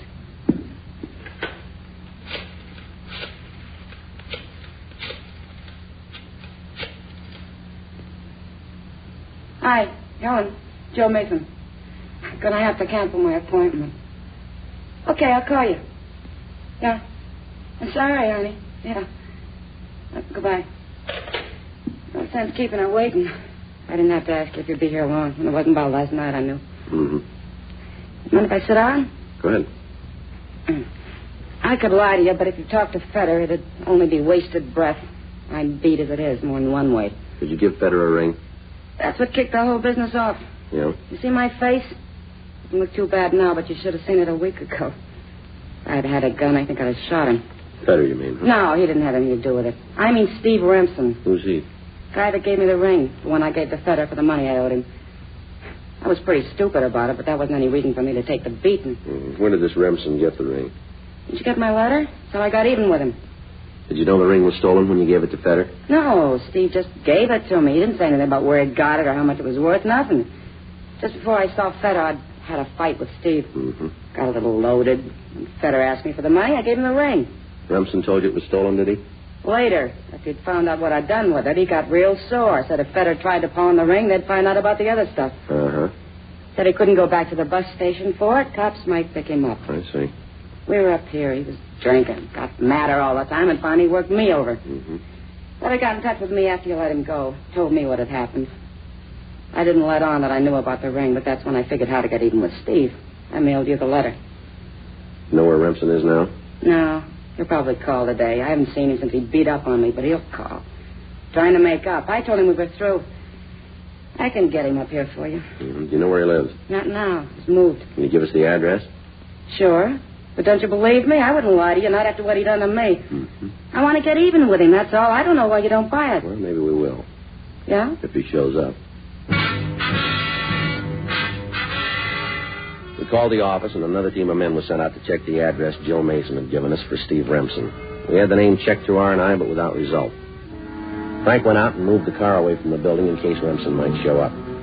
We went back to the apartment and waited for him to call. 10 hours went by. She received several calls, but none of them from Remsen.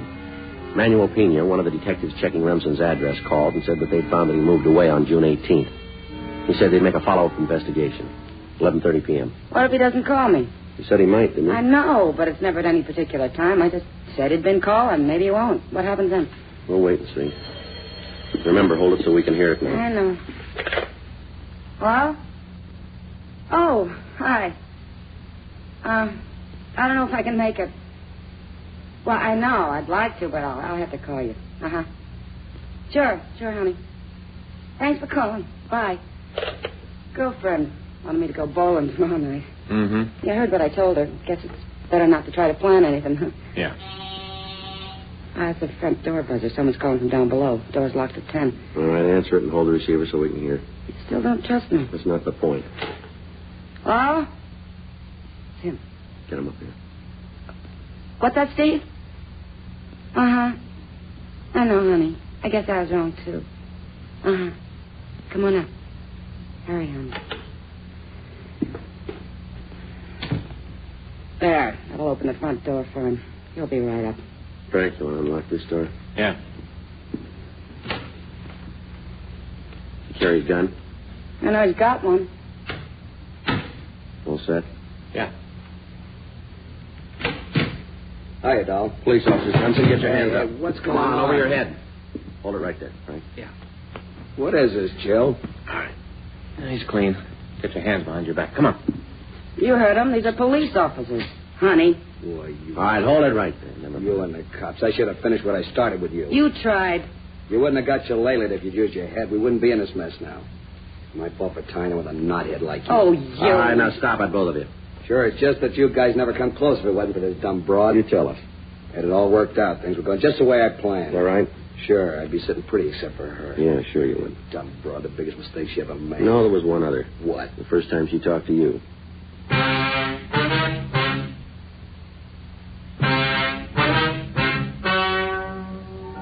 The story you have just heard is true.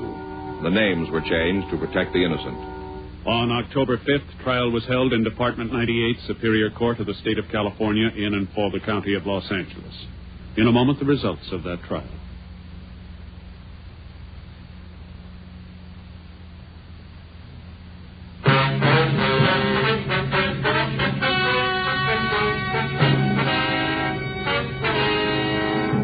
Steve Lynn Remsen was tried and convicted on one count of burglary in the second degree and received sentence as prescribed by law. Burglary in the second degree is punishable by imprisonment for a period of not more than 1 year in the county jail, or by imprisonment in the state penitentiary for a period of not less than 1 nor more than 15 years.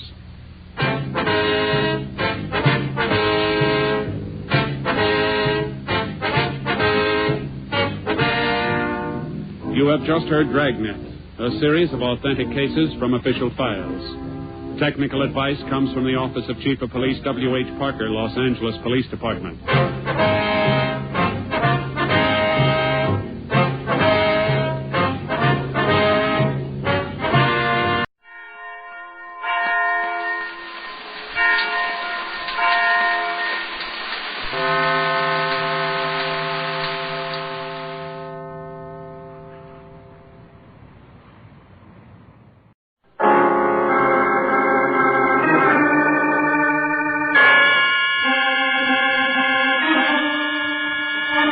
My name's Regan. I work for Anthony J. Lyon, International Detective Bureau. They call me the Lion's Eye.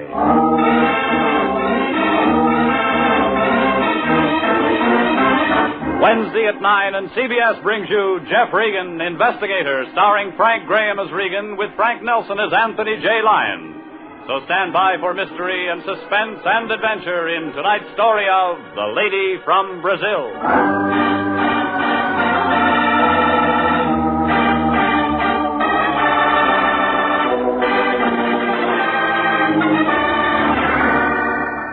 Her name was Irene Santino. The lady from Brazil, the Lion called her.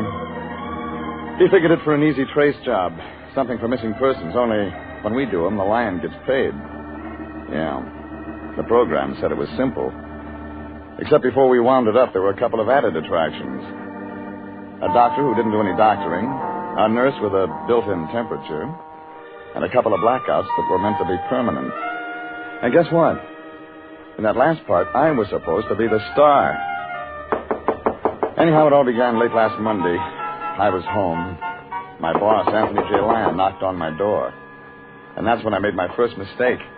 I let him in. Regan, I'm glad I found you in. I'm just on my way home from the office. You could have kept on going. I'm out of Johnny Walker. Oh, now, Regan, I didn't come by just for that. You got anything else? No. All right. As a matter of fact, I want your advice, Regan. Cut out starches and get some exercise. What else? What would you do if you traveled 10,000 miles just to see your sister and then couldn't find her? I'd give up the search. You would? Why?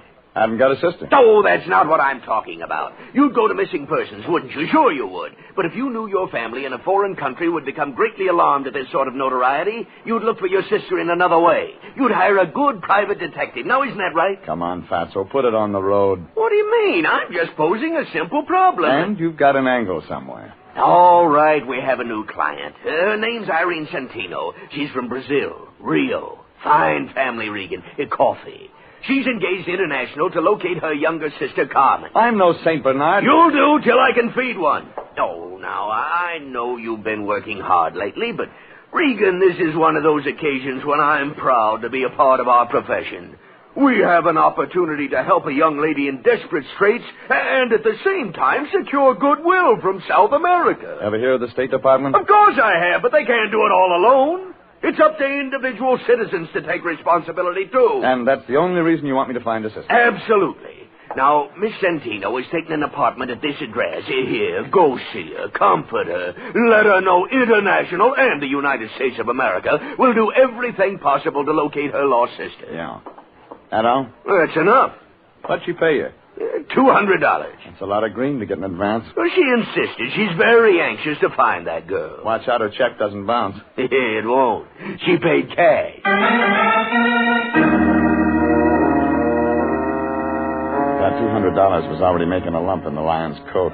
And I knew the next spot for it was his mattress. Well, maybe that's the reason he's a bachelor. I left him in my place and drove over to the address he'd given me. It was one of those Beverly Hills apartments with a long, glassy look. Like a greyhound with a sore stomach.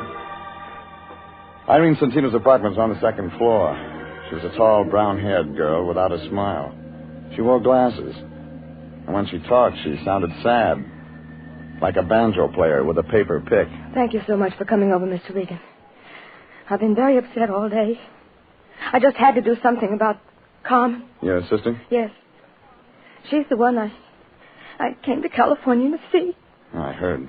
It's an awful vacant feeling. I thought she'd meet me at the airport, and then she wasn't there. And when I went to her address, we were very close. She's from Rio, too? Yes. How's her English? Well, the same as mine. We were both educated in the United States. You older than Carmen? Yes, 2 years. She's 25 now. Carmen left home a year ago. She's always been very independent. And, I received this letter from her a few days ago. It was the first word since she left home. It came this way? Yes. No envelope? Oh, I threw that away. She wrote her address there at the end, and I didn't see any need for keeping the envelope. And she wasn't at this address? There isn't any such address. What does Carmen look like? Well, I gave her a snapshot to Mr. Lyon. Didn't he give it to you? He forgets things. Well, no matter. I have another. Of course, it's old and not very good. I think it's right here in the suitcase. You'll pardon things strewn all over. I haven't had time to get... Oh, here it is. Here. There you are. See. She's blonde? A little lighter than mine. The same height, too. We used to wear each other's clothes. Oh, Mr. Regan, you will be able to find her, won't you?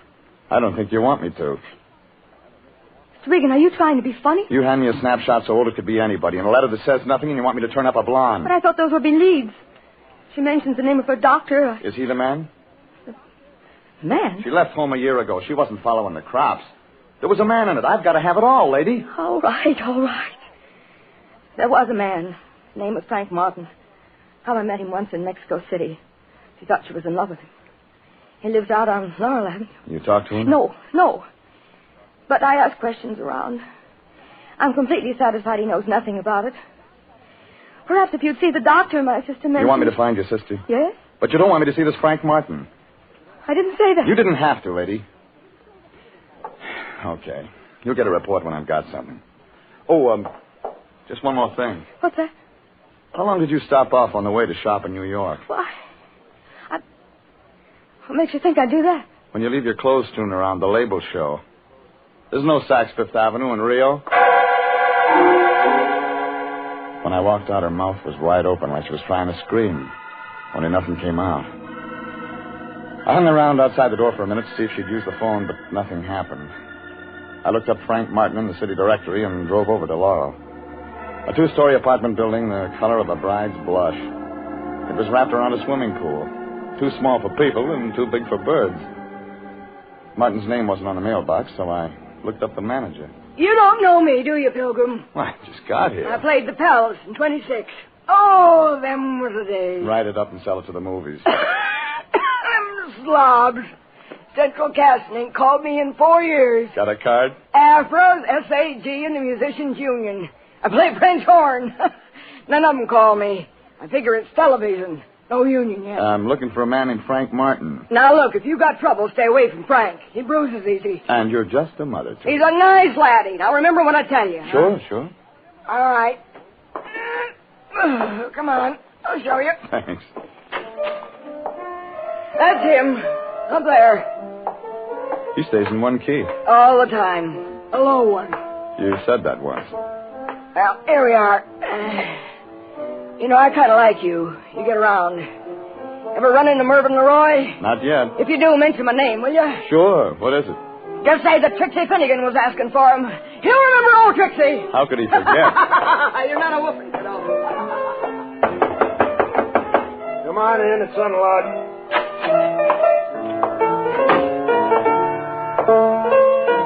Your name Frank Martin? Yeah, who wants to know? My name's Regan. I'm a private investigator with the International Detective Bureau. Wrong steer, Gumshoe. I don't need one. I'm not looking for work. I'm looking for you. What'd you say it was? Regan? Yeah. R-E-G-A-N? Regan. Regan. Just wrote that one. Pretty cute, eh? I'm looking for a friend of yours, Carmen Centino. Oh. How is Carmen these days? I don't know. But you said you were a detective. I did. You sound like an amateur to me. You sound like a guy with a chip on his shoulder. You sound like a lot of things. You're trying to get tough, baby. It figures out when your name isn't on the mailbox. Yeah? Nobody would ever write you. I'll just skip that, Regan.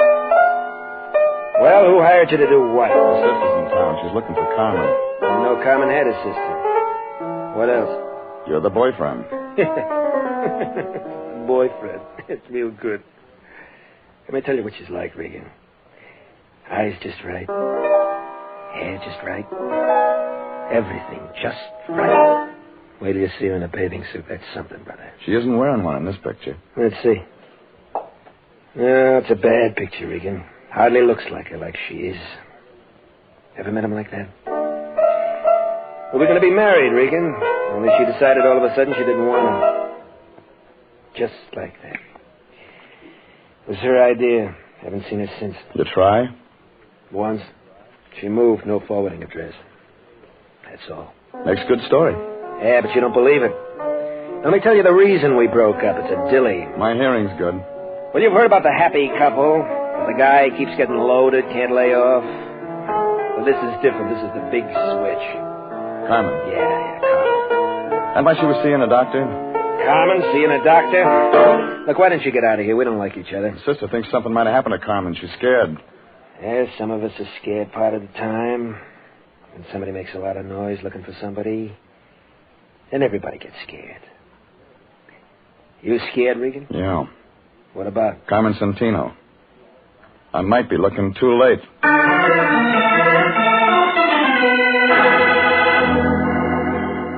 Well, what he gave me filled in the cast, but the plot wasn't getting any clearer. So I looked up the doctor Carmen had mentioned in her letter. His name was Kingston, and the only address was a place out in Encino. It was a ranch house built all over the top of the hill like whipped cream. Figured he was getting oversealing for his pills. I parked my car by the gate, followed the flagstones up to the front door. When I pressed a button, I heard something that sounded like chamber music. And then a blonde girl wearing a red dress that must have been riveted on opened the door about the middle of the second chorus. Oh, I like blue serge. Has an effect on me. It's the only thing in the closet. You fill it out nice. But you don't look sick. I want to see the doctor anyway. Oh, come on in. We'll talk about it. Ah, you are tall, Mr. Regan. Regan. Who are you, Florence Nightingale? I hold the doctor's stethoscope. My name's Vivian Lytell. Mind telling him I'm here? He's busy. He just opened another bottle. Well, I'm right on time. Oh, Rex isn't sociable like me. He drinks alone. He gets more that way. Let me entertain you. Easy, Angel. I don't know how to fix a fracture. I've already got a man who can do that. I want one with brains. What's the matter with the doctor? Keeps his in a bottle. Hasn't used them for a long time now. He's done all right. This? He'd be selling papers if his wife hadn't left him a good insurance policy. Don't you like his money? Oh, don't get me wrong. It's just that the girl has feelings, too. Yeah, they show. I'm glad I met you. We're going to have some nice afternoons. I thought you worked for a living. Got lots of free time. Besides, I should have at least one outside interest. Keep looking. You'll find one. You smile good, but you talk nasty. I only came to see Kingston. Well, there's always the phone. Call and make an appointment. Now, get out. Oh, Vivian, about... Oh, I didn't know you had company. I'll talk to you another time. Just a minute, Doctor. This is Mr. Regan. Huh? He's your company, but he doesn't have a business card. Oh. Well, look, Mr. Regan, I'm no longer in practice, just doing research on my own. I have all the medical equipment I can use. I turned all my patients over to another doctor. I know one you forgot. Well, tell me who. Carmen Santino. Carmen. Go ahead, Vivian. I'll speak to Mr. Regan. Watch yourself, Rex. He doesn't know how to be nice. Will it take a minute? I'll crack some ice. You'll need a drink. She's a very fine nurse. Yeah. It's a nice uniform. Well, working on my own, very casual. You said I had a patient named Carmen... What was it? Carmen Santino. I'm afraid you're mistaken, Mr. Regan. Who told you that? Well, I read about you in a letter. That must have been another Kingston. There's only one with a license. You're a relative of the girl's? Friend. You're a detective, aren't you? Yeah. Want to show me your files someday? Why not today? This way, I keep them right here in my lab. Help yourself, Mr. Regan. Oh, you want a drink? Too early. You don't mind if I have one? Your house.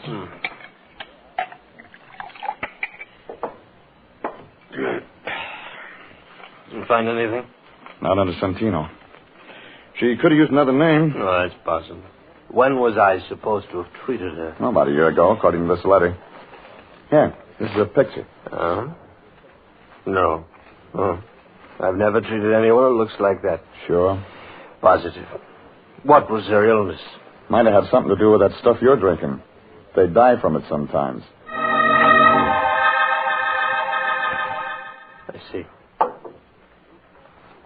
You can't see it from this window. But just over the hill, my wife is buried.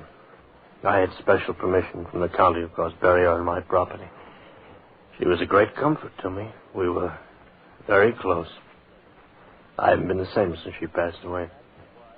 And that is why I am no longer in practice. I didn't ask for that. Oh, but you did, with your eyes. You're a strange man. Do you enjoy making a living this way, prying into other people's lives, searching for what is best left alone? Are you still here, Rex? Yes, Vivi. He's just leaving. You didn't find your way? Yeah. Well, bye, Blue Surge. You were a real disappointment. Don't give up. I'll be back. Don't bother, Regan. The doctor will be out.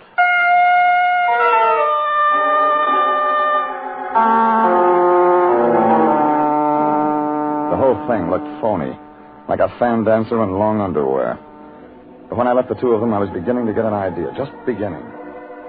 I walked over the side of the hill to look at that grave. It was there, all right, like he said.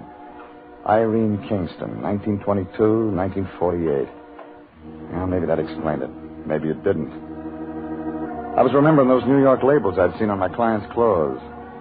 I called up a friend of mine in the CAA. He checked into it and told me nobody named Santino had come in from Rio on any flight in the last week. And the immigration people didn't have a passport or visa record on her either. I was home thinking about all this when my phone began ringing. It was Irene Santino, and she did all the talking. I tried to get you at your office, Mr. Regan, but no one answered. I had to speak to you. Well, what about? I phoned Carmen. Say that again. I phoned Carmen. Or rather, Carmen found me. I feel foolish now, calling you people in and all that. She came right to my apartment. Can you imagine she's been looking for me? Please thank Mr. Lyons for his kindness. And, Mr. Regan. Yeah? It's all confidential. I wouldn't want any of this to get to the wrong people. You know some of the wrong kind? Doesn't everyone? Well, goodbye. Oh, Regan, you run any expenses on this Santino thing? No. Good. It's all over. Well, how do you know? She just phoned me. Just came from missing persons. There's a cop there named Perini. Got an eye like an eagle. Had that other picture of the Santino dame with me. He took one look at it and opened up a file. What kind of file? Dead and unclaimed. What do you mean? The county buried her. Carmen Santino's been dead a year.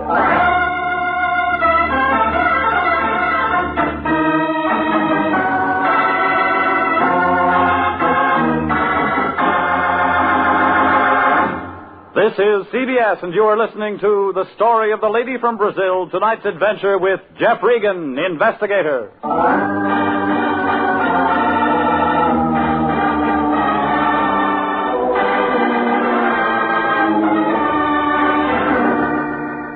Well, it figured somebody was having nightmares. I didn't say anything to the lion and went down to the Hall of Records. There was a little guy sitting at the desk in vital statistics. His fingernails were dirty, and that wasn't a Harry Drucker haircut he was wearing. He was reading a dictionary. And he must have been at a good part, because he looked mad when I nudged him. No. We're not in a bus, buddy, so just quit shoving. I want some information. Public servant, that's what I'm here for. What kind of information? Death do you files. want? You're such a morbid guy. You got lots of stuff on births and marriages. Why don't you ask me something about them? Girl named Carmen Santino died about a year ago. Tell me what from. Okay, take it easy. How do you spell it? Just like it sounds. Santino, huh? Yeah, Santino. What's this? Sabatini, Sailor, Senaki, Sanford. That's what happened to old Sandy. No wonder I ain't seen him around lately. Just Santino. Oh, yes, Santino, yeah. Yes. Santino. Date of death, 15 October, 1948. Cause of death? Alcoholic poisoning. Yeah, that's right. How'd you get it? Never mind. Who signed the certificate? Rex J. Kingston, M.D. Okay. Now, here's one more for you. Look up Irene Kingston. The doc's wife? Look it up. Okay, yes. Let's see. Kingsley. Oh, yeah. Kingston, Irene, 13 October, 1948. Cause of death? You guessed it again. The same. Alcoholic poisoning. Hey, this guy couldn't keep a patient. Well, that filled it in. I could see the plot, but I wasn't sure of the ending. So I didn't waste any time getting over to Irene Santino's place. But I wasn't fast enough. The door was halfway open when I got there. All the company had left, but Irene was still around. She was sitting there looking at the phone like it was all she had to think about. Miss Reed. What's so funny? Excuse me for not getting up, but I didn't expect you. I told you I found my sister, didn't I? You told me, but you didn't tell me she was dead. I didn't even tell you that I haven't got a sister. Did I? Come on, lady, give it to me. What are you talking about? That little red spot on my arm. It doesn't look like much. But you just wait, Mr. Regan. You just wait. You just wait.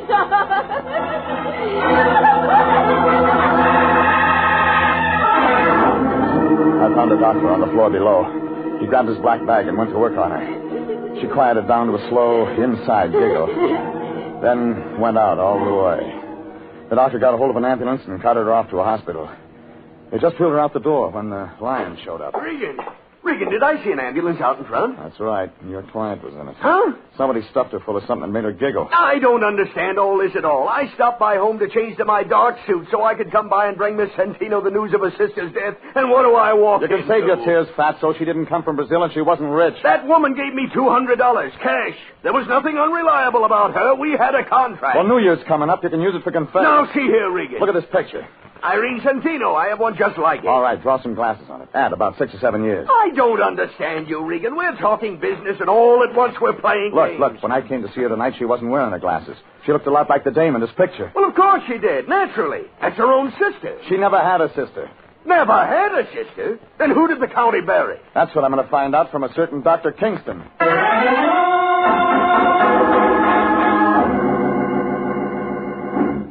I had a feeling you'd be back. I built a fire. I forgot the marshmallows. We'll think of something else. I'm not mad anymore. I'm still looking for your doctor. Well, let me take care of you. I have a way with men. Didn't we do all this once before? Well, it's night now. I'm better with the lights low. You can ask me some questions. I know some swell answers. I'll bet. How do you like it? Your way. That's better. Now let's have a nice, quiet evening. Just you and me. That why you wore that? You like it? You got talent, lady. Well, discover me. There's been a famine of men like you. You don't look underfed. Come on, you haven't touched your drink. I want to see him. Oh, all right. We could have had such a nice evening. Rex. What is it? Mr. Regan's here again. Oh, yeah. Hello, Regan. Didn't I tell you I'd be out? You told me that, but you didn't tell me what I wanted to know. Had to go to vital statistics to get it. What? You don't have anything in your files about Carmen Santino, but you signed her death certificate. Now, you get this, Regan. I don't have to talk to anyone who comes here without a warrant, and you haven't got one. When I tell the city attorney's office what I've got, they'll have somebody out here to open that grave on the hill. What do you mean, Regan? Irene Kingston died 2 days before Carmen Santino of the same thing. Dr. Kingston signed both certificates, and he collects on his wife's insurance. Only I don't think his wife really died. I think that extra grave on the hill is window dressing. My wife didn't die, Regan. Where is she now? I don't know. But she could be around town using the name of Irene Santino. It was a shot in the dark, but it brought results. Kingston swung the lamp base around it, connected on the side of my head. When I came to, I was in a white room in the back of the house. Nothing worked. Irene, So I would you just lay please there. bring a bottle? Vivian was standing there with Kingston. He looked sick, like an ostrich with a sore throat. Please, Irene. He had a needle in his hand. I got the shakes. You do it all right, Rex. Go ahead. The same treatment you two tried to give Irene. Should have stayed out, Regan. I wanted one more look at you, I baby. hate to see the nice ones go, but it'll be all over in a minute. All right, Rex. Give me a drink, Vivian. I gotta have a It drink. won't help. I found Irene in time. She's in a hospital. What? She's going to live. She's going to talk. Go ahead, Irene's Rex. still alive? Rex, give it to him, and then we'll clear out. I didn't kill her. I didn't kill It'll her. be better this time. I can't. Go ahead. No, I won't. I said go ahead. I'll shoot you, Rex. I'll shoot you if you don't. No, you won't. It's all over, Vivian. It's all over. But Kingston was too much for her. All of a sudden, it began going off. Vivian started to look pale. Then she went down. Slow.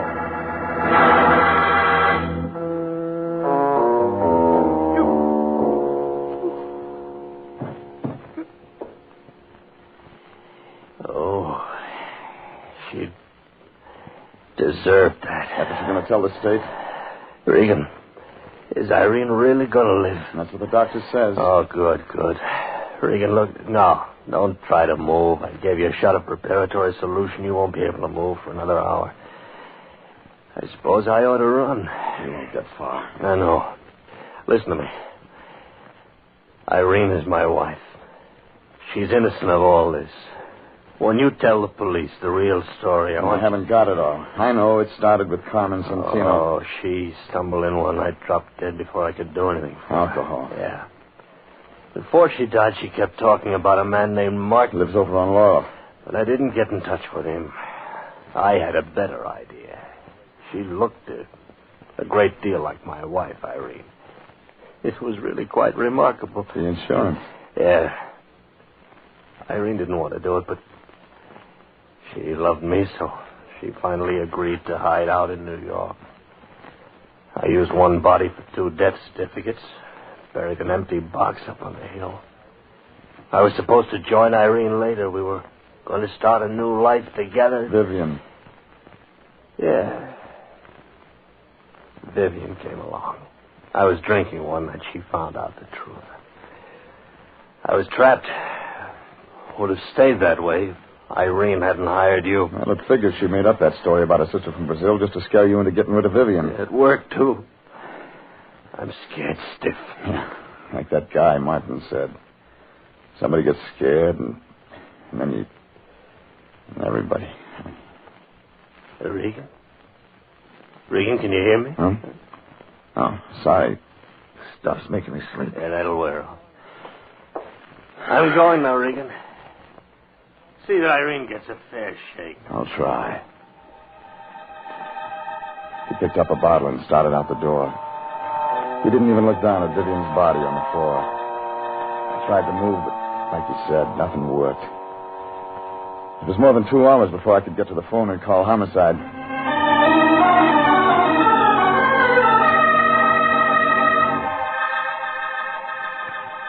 And it was more than 2 days before I talked to the line. Jeffrey, my boy, how are you feeling? Better? Well, the fog's gone out of my head, if that's what you mean.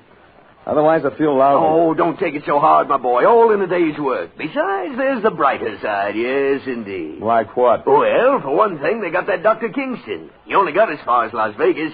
Crime doesn't pay, Jeffrey. Crime just does not pay. Doesn't, huh? What's this? Now, wait a minute. Give me that. Application, Consolidated Insurance. It's nothing, I tell you. You mean to tell me you're going to try to collect rewards? Well, we did expose an insurance fraud, and there's nothing in the world that stinks like a fraud. I'll say. Hey, wait a minute, Regan. Where are you going? Out to buy an Airwick.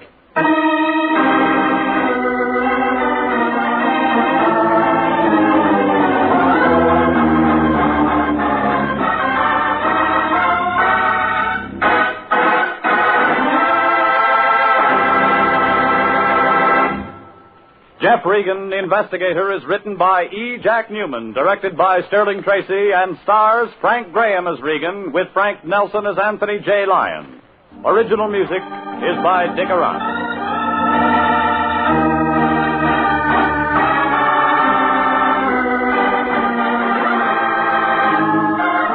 Jeff Regan, Investigator, is heard each week at the same time over CBS.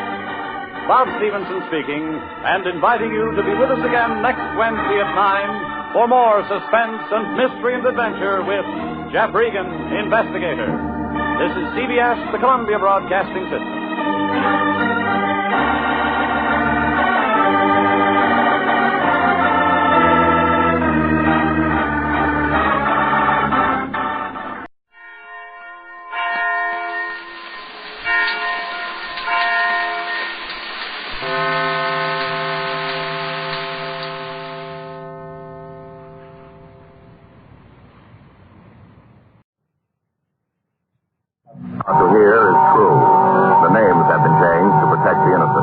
Dragnet, brought to you by Chesterfield.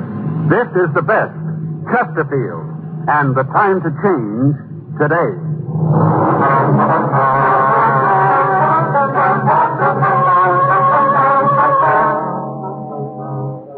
You're a detective sergeant.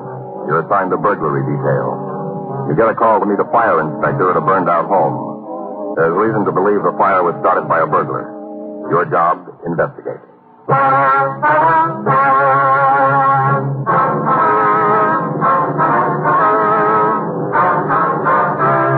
Dragnet, the documented drama of an actual crime. For the next 30 minutes, in cooperation with the Los Angeles Police Department, you will travel step by step on the side of the law through an actual case transcribed from official police files. From beginning to end, from crime to punishment, Dragnet is the story of your police force in action.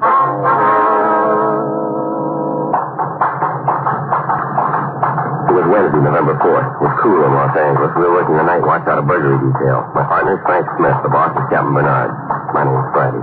We were on our way out from the office. It was 9:12 p.m. when we got to 2607 West 50th Street, the scene of the fire. No signs here. Just the fire must have been in the back of the house. Yeah, that's the way it looks. Hiya, Joe. All right, Tom. You know my partner, Frank, Inspector Strader from the fire department. Sure. Hello, Frank. Been some time since we worked together, Joe. Yeah, over a year, isn't it? Yeah, about that. What do you got for us this time, Inspector? Easier to show you. Come on back. All right. Most of the damage is in the bedroom. Started in the closet. Yeah. Did burn through the next room, though. Little girl's bedroom. Mm-hmm. Here we are. Yeah. Burned bad, huh? Could have been a lot worse. Neighbor saw the flame through the window. Must have seen it right away. She called us, and the engine company got out before the whole house was gutted. Mm-hmm. The place locked when they got here? Yeah. Had to break through the back door to gain entrance. All right. Now, where do we fit in? Well, we're pretty certain the fire was started deliberately. Oh.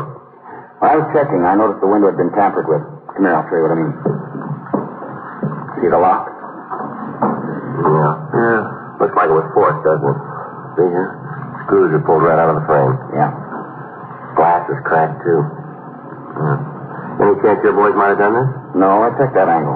The only place they tried is the back door. Uh-huh. Was the window open when you first saw it, Tom? Yeah, just like it is now. Raised about an inch.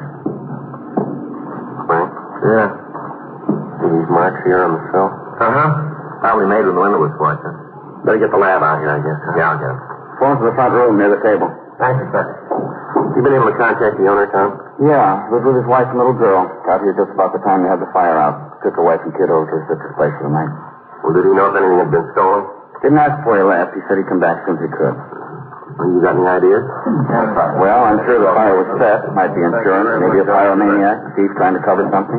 Mr. Taft, this is my partner, Sergeant Friday. I do, Sergeant. How are you, sir? And you met Inspector Strader. Yes, sir. How are you? Hi. Got back as soon as I could. The wife and daughter pretty upset. We understand, Mr. Taft. She didn't think about it tonight, but she will tomorrow. Now I'll be in for it. How's that, sir? About the insurance. What about the insurance? Well, I don't have any. I can hear her now. She'll be up one side and down the other. You don't have any fire insurance on the house at all, huh? That's right. How about personal property? No, the wife's been asking me to take some out. Maybe I would have, but she wanted me to get it from her brother-in-law. Maybe I would have, but you never saw such a one-way guy, always looking to feather his own nest. You know the kind. Yeah. Like I was painting the kid's room, you know. They could give me a hand, or you bet he didn't. So what happens? They got no insurance. Now, Mr. Taft, we'd like you to do something for us, if you would. Sure thing, as long as it doesn't cost me. It's going to put me in the hole, but good. Hey, what is it? Would you check around and see if any personal items are missing here? You mean stolen? Yes, sir, that's right. Do you think someone broke in and stole something and set the fire? No, we're not sure yet. We want you to help us. Oh, boy, that's all I need. A fire with no insurance and rob with no insurance. My wife's brother-in-law won't ever get off my back, and my wife. Mm-hmm. Would you check for us, sir? Yeah, sure thing. Thank you. How much in here? The stakes of my wife's jewelry. And what she had was in this here box. Well, you wouldn't touch it, though. What's that? I'll open it if you don't mind. Well, it's empty. Everything's gone. Was it pretty expensive? Well, it didn't cost much, if that's what you mean. Uh-huh. Mostly costume jewelry. Her watch was in here, though. She forgot it tonight. Went over to the Crenshaw district window shopping, and I remember her mentioning she left it here. Do you think anything else is missing in here? I don't think so, unless maybe my wife's clothes from the closet. And the way that looks, I don't guess you could tell much. What do you think, Tom? Well, I'll give it a preliminary check while you're going through the rest of the house and let you know. All right, fine. Want to check the rest of the place for us, Mr. Taft? Oh, yes, sir. All right. Boy, what a night. Since I wanted to steal something, you pick a place that had stuff worth lifting. There's the kids' room. Oh, look at the mess in here. I just finished painting it last week. Yeah. Look at it. Dolls, books all burned. Poor those kids saw that tonight, just cried her eyes out. I don't know. The guy that did this must have had a head full of rocks. Yeah. Christmas ain't far off. I don't know how, but I'll see to it she gets dolls and books. Nice ones. Better than these were. Mm-hmm. Wasn't anything in there he'd take. Now let's check the kitchen. Well, right off I can see he made us for the radio. That little portable on the shelf right over there. Wife likes to listen to those daytime programs while she's working. Mm-hmm. Something more to plan for Christmas. Wonder if you have the serial number on the radio by any chance. Never paying any attention to things like that. Anyway, I got a second hand. It wasn't worth much. It played good, though. Mm-hmm. I'll take a good look. You notice anything else, Don? Not right offhand. Say, fellas, how about a beer? Unless that's stolen, too. No, thank you. Well, that really does it. What's that? Now, this ties it off good. He stole a ham. What? A ham weighed 12 pounds and saving it for Thanksgiving.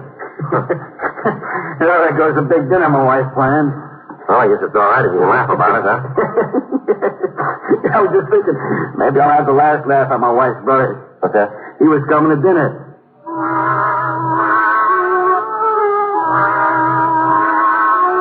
Further examination of the kitchen showed that about 20 cans of food had been taken. Angus Taft looked through the rest of the house, but he said he didn't think anything else was missing. Inspector Tom Strader said he was fairly sure there were no clothes in the closet when it burned. Men from the crime lab came out and took pictures of the window and also of the place of origin of the fire. A detail from Leighton Prince checked the house. Frank and I questioned people in the neighborhood, but none of them had seen or heard anyone around the Taft house before the fire started. Inspector Strader said he would notify our office of all similar house fires. The next night, we got a report from Leighton Prince. They said the prints they'd lifted from the Taft home belonged to members of the family. Ray Pinker sent word over from the crime lab that the marks on the windowsill had been made by a half-inch pry bar. On November 10th, we got another call from Inspector Strader, and we went out to 2725 West 49th Street. By 10:26 p.m., we had completed our inspection of the burned interior of the house, and we talked to the owner. That was pretty much like the last one. Looks like more damage this time, though. Yeah, then there were 4 different fires started in this house. Uh-huh. Same entry, bedroom window. Stolen articles just about the same, huh? I don't get that part. How's that, Frank? The stuff is stolen. Not much value to it. Costume jewelry, clothes, food, portable radio. Mm-hmm. You'd think anyone that goes out on a limb like this would try to make it worth his while. Nothing much we can check the usual sources for. One thing that might help us we don't have. What's that, Joe? Serial numbers. You know, if people could just give us the numbers on their radios, other stolen property, we'd have something definite to look for. I know it's a lot to ask, but if they could just do that. Inspector, what do you estimate the fire loss to be here? $2,000. Uh-huh. I hope your crime lab or Leighton Prince can come up with a lead to give you fellows something concrete to work with. With you there, Tom. What do you think, Joe? Same person? Well, it might be too early to say, but the fires are in the same neighborhood. Similar M.O. Chances are fair that it's the same one, yeah. Uh-huh. Keeps up. Somebody's liable to get hurt. We haven't got too much to go on. Well, we got a place to start. Huh? We know he's got some matches. Frank and I questioned the neighbors, but we failed to get any useful information. Leighton Prince were unable to come up with anything. The crime lab reported the window had been forced by a 1/2-inch pry bar. Within the next 3 weeks, despite our efforts, 6 more fires and burglaries occurred. In each case, the same M.O. was used. We had sent teletypes to CII and all points requesting information on any person who had used the same M.O. The staff's office had made a run. Known arsonists were checked. Pawn shops and second-hand stores were notified, but we still had no definite lead as to the identity of the arsonist burglar. We started a pin map to see if a directional trend would develop. 8:57 p.m., Wednesday, December 2nd. We were checking the map with Sergeant Rex Olson. Anything new, Joe? Well, we've had a few burglaries further west, up in here, but no fires. Mm-hmm. How about the M.O.? Same. Bedroom window entry, same type article stolen. You know, this operator's really a wig. Take a look at this list of items that have been taken. Mm-hmm. Dog food, baby clothes, golf balls, tennis balls, camping equipment, and a phonograph.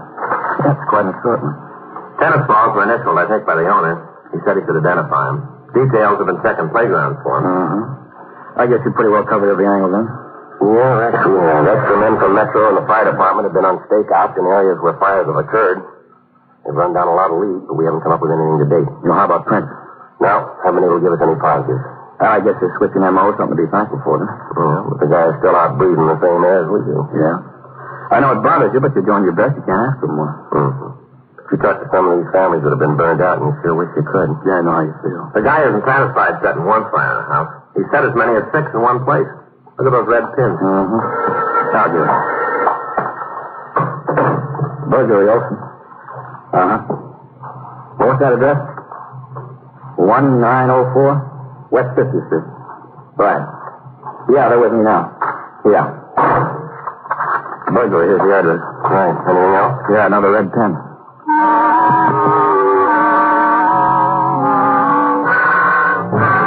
We drove out to the address on 50th Street. Like the other homes hit by the arsonist burglar, it was a small one-story house. Inspector Strader showed us where 5 fires had been started. The main damage was in the rear of the building. Entry had been made through a bedroom window. We called the crime lab and Leighton Prince.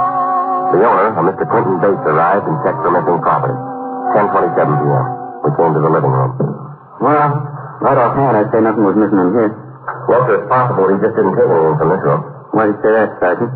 Well, no fire was started in here. Now, we found in other homes, the burglar usually starts a fire in a room where he takes something. Let's see. Mr. Bates. Yeah? This bottle of perfume that's missing, you said it was initials? That's right. I gave it to my wife for her birthday. It was monogrammed LCB in gold letters. It wasn't really expensive. Mm-hmm. LCB. In fact, nothing that was taken was of too much value. Why should a person go to the trouble of breaking a house to steal comic books? It doesn't make sense. And now you said your daughter's name was written on the book. Yeah, my wife always writes her name Carol on them. You know how kids trade them back and forth. Mm-hmm. My daughter takes after her mother, never wants to throw anything away.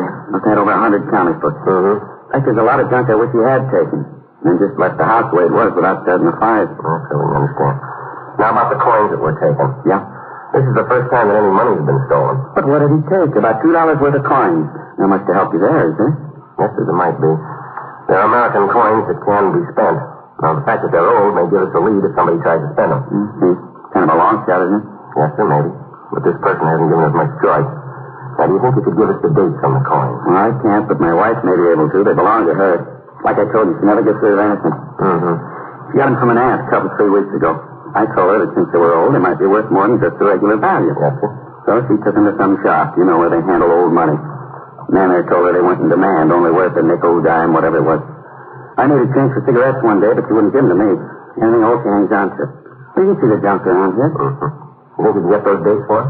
I'll try, but like I said, if the person that did this had just forgot about the fire part and carted off some of the other junk, he'd have been doing me a big favor. Yes, sir, but they don't have that in mind. What do you mean? To help anybody. We got the description and the dates of the coins from Mrs. Bates. All officers were given the information. From our pin map, we figured our suspect might live near Cimarron Street and Vernon Avenue. We spent several days contacting all the businesses in that vicinity and gave each owner a complete description of the coins. We asked them to get the license number or address of any person that might pass them, and to call us right away. In the meantime, Leighton Prince sent word from the window ledge at the home of the last burglary and fire that they had lifted several clean prints. 5 days went by. Monday, December 7th. The store owner called us regarding the coins. Frank and I drove out to the corner of Cimarron Street and 43rd Place, a small neighborhood variety store. Ronnie, can I help you? Police officer. Are you out? Yes, ma'am. We went to see you the other day. Oh, well, just a moment till I get my glasses on. I was trying a new glass cleaner on them just before you came in. I don't see much without them anymore. Yes. Oh, Siri, now I remember you. You came in about the old money. Yes, ma'am, that's right. We got your call. Well, it's a good thing I had my glasses on about an hour ago. What do you mean, ma'am? When I got those coins. Otherwise, maybe I wouldn't have noticed. Then you took in some money answering the description we gave you, did you? The first customer this morning, I guess maybe that's why I took particular notice. Mm-hmm. I called the number on the card you gave me right away. It was very cooperative of you, ma'am. Only doing my duty as I see it. You men are trying to uphold the law, and as a citizen, I feel it's my job to help you. Any way I can. Yes, ma'am. Now, when if we might see the coins? Okie dokie, I'll get them for you. Thank you. When I saw that they were that old money, like you told me about, I didn't put them in the register. Oh, no. I popped them into this jelly box I keep pins in, see? Uh-huh. Maybe I'd better dump them out on the safe. All right, fine. I didn't want you to prick your fingers. It's easy to get blood poisoning. Mm-hmm. You got that list, Frank? Yes, sir. Thank you. Here you are. Are those the ones you're looking for? Just a minute here. Let me check. Yes, ma'am. Oh, how wonderful. Well, that gives me a real fine feeling, like I've done a good deed for the day. Well, you have, ma'am. Now maybe you can help us even more and tell us about the person that gave you these. Okie dokie. I can. But there's something I don't quite understand. What's that, ma'am? I thought you policemen are generally looking for real bad men. No, not always. Well, that's what seems wrong. The person I got these from couldn't be the one you want.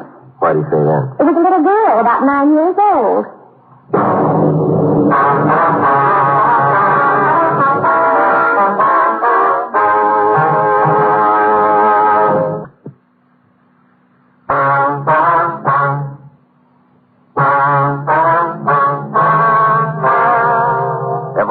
The owner told us that when the little girl had left, he'd followed her to a house about 3 blocks away. We gave her a receipt for the coins and drove over to 2216 West 43rd Place, the address he'd given us. Frank drove past the house slowly, and we saw a 1940 Plymouth sedan parked in the driveway. On the second trip, I got the license number of the vehicle. We called the office, and they sent out another team to stake out the place. We went back to the office and called DMV. They gave us the name Lyndon Granger as the legal owner. We checked the name through R&I and found that he had 5 arrests for burglary as a juvenile. We called Leighton Prince and asked them to check the fingerprints found at the house on 50th Street. 10:37 a.m. When are they going to call? As soon as they have time to check them thoroughly, I guess. I was just thinking, Joe, what happens if Granger isn't our boy? Well, I think it's kind of easy to figure, don't you? Huh? Sure. Find out where the girl got the coins. Yeah, I was thinking about that. You know what that could mean? Mm-hmm. More footwork. I'm telling you, Joe, I haven't put on so many miles since I worked traffic. You don't have to tell me. What do you mean? All these miles you're talking about. Oh, yeah. I was with you, remember? Yeah. I know, Joe, but after all, I'm carrying a few more pounds than you are. That is correct. It makes a big difference. Mm-hmm. You know how it is when you go deer hunting? No, Sir Frank, I don't. I never go. Well, when you're carrying a rifle. Never carry one. Well, when you go deer hunting and you do carry a rifle, you start out in the morning, rifle doesn't weigh much at all. It doesn't. Huh? No, at least it doesn't feel so heavy, but along toward the end of the day, and those few pounds feel like 20. Mm-hmm. That's the way it is with the extra pounds I carry around. Mm-hmm. Burglary Friday. Yeah. Mm-hmm. I see. On 2 of them. Good. Right. Thank you. Clayton Prince? Yeah. Granger's Prince. Uh-huh. They made him on the last job.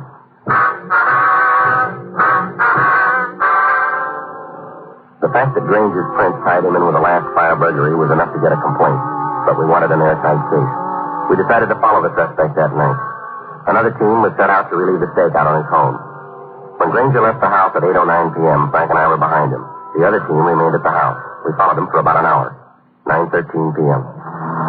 What do you think, Joe? Stick with him. All right. We better take him away from home before he and his wife can get together on a story, huh? Yeah. He's slowing down. I'll pull over. Doc, can you see him? Yeah. It looks like another twist in his operation. Stealing from that car. Yeah. What did he take? Could you see? A blanket or a robe of some kind. Come on, let's get him. All right.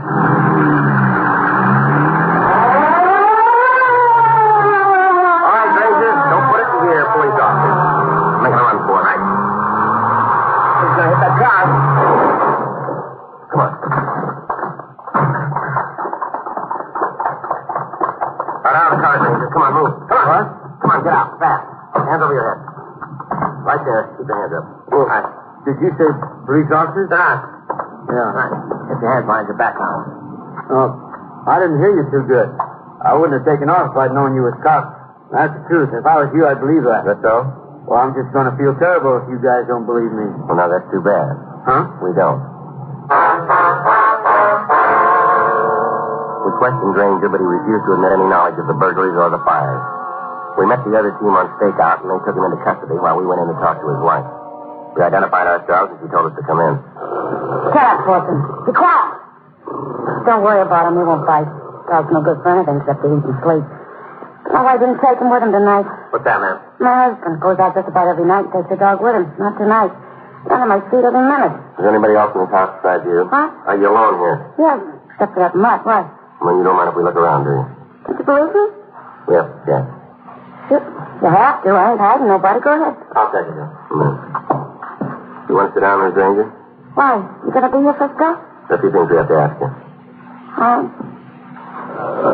Shut up, Fortune. What do you want to ask? What kind of work does your husband do? He's a window washer. Well, who's his employer? Nobody. Well, does he work for a business concern of any kind? You mean like a store? That's right. Yeah, but he washes windows for people, too. You know, houses. Mm-hmm. John, yeah. Found this on the dresser in the bedroom. Hey, what are you doing with my perfume? This belonged to you? You took it out of my room, didn't you? Where'd you get it? My husband. Did he say where he got it? Yeah, all-night market. How about these initials here? LCB. Well, sure, that's why I got the chief. He said they were closing them out. Your husband goes out every night, doesn't he? Yeah? Has he brought other things home from this same market? Why you ask? Just tell us, has he? Yeah. What? Something wrong? Did he do something? What other things did he bring home? I don't think I'll tell you. Oh, that's up to you, Miss Granger. It would be a lot better for you if you told us the truth. About what? Things your husband has brought home. I thought there was something wrong, but he said he got him at a market. Mm-hmm. Did he steal him? We think he did, yeah. Makes sense. Seems to, doesn't it? I was thinking of the perfume. I thought it's funny he'd spend money like that. He doesn't think that much of me. What's that? He thinks more of that dog than he does of me. Gave me the perfume, and the next day he put most of it on Fortune. How's that? The dog. He put most of the perfume on the dog. You get close, you can still smell it. Look at that collar. Pretty, isn't it? All jewels. Bet he didn't steal that. Not for his dog. What else did he bring home? Food, clothes, magazines, all kinds of things. Where are they? Food we ate. Other stuff, I don't know for sure. Some of it's in the garage. You want to show us? All right. We can go out the front door if it's closed. All right. Do you have any children, Miss Granger? No. Pretty dark. Get my flashlight. You know if your husband's had any old coins recently? Yeah. Gave them to me. Pennies, a couple of dimes, a quarter. I remember because it's the only money he's given me in a long time. You steal them, too? Looks like it. There's a key on the left side of the door. Hang on in there. Yeah, I'll get it. You still have those coins? No, I sent the neighbor girl to the door for me today. It was the only money I had. She sent them. Lights on the left side. Right.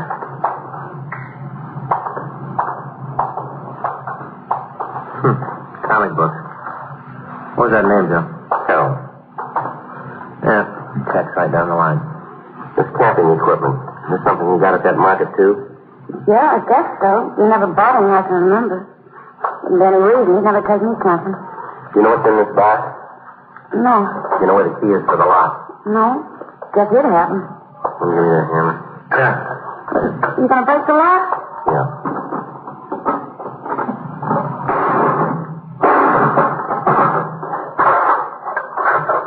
There you are. Clocks, watches, costumes, jewelry. Tennis ball, a couple old coins, $50. You mean my husband stole all these things? Yeah, it seems so, Miss Granger, but that's not the worst of it. Oh, no. In several of the homes, we think he set fires. That mean I'm guilty, too? No, ma'am, not necessarily. Not if you didn't know about it. I didn't know. He never told me. Mm-hmm. I'm not about him. Then it's up to me. Mm-hmm. You come in here and say my husband's a thief. Hearing it like this, that's not easy to take. Well, there's one other thing, Miss Granger. What? Not easy to say.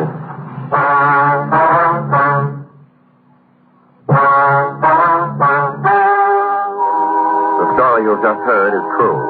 The names were changed to protect the innocent. On March 9th, trial was held in Department 98, Superior Court of the State of California, in and for the County of Los Angeles. In a moment, the results of that trial.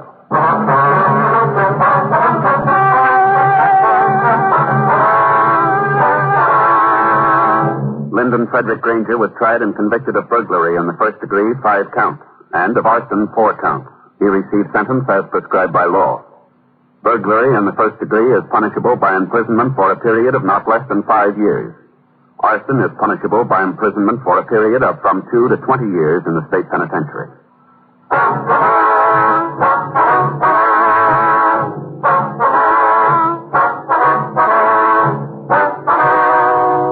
You have just heard Dragnet, a series of authentic cases from official files.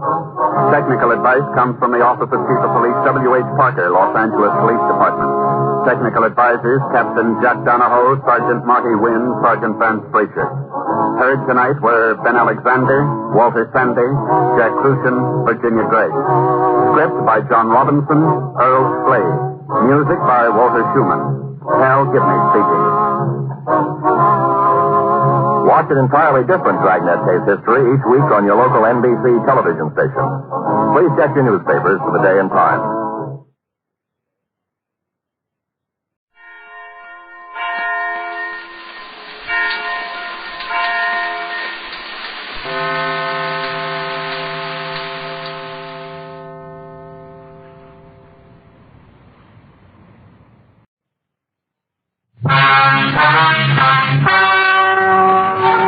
Ladies and gentlemen, the story you are about to hear is true. The names have been changed to protect the innocent. Dragnet.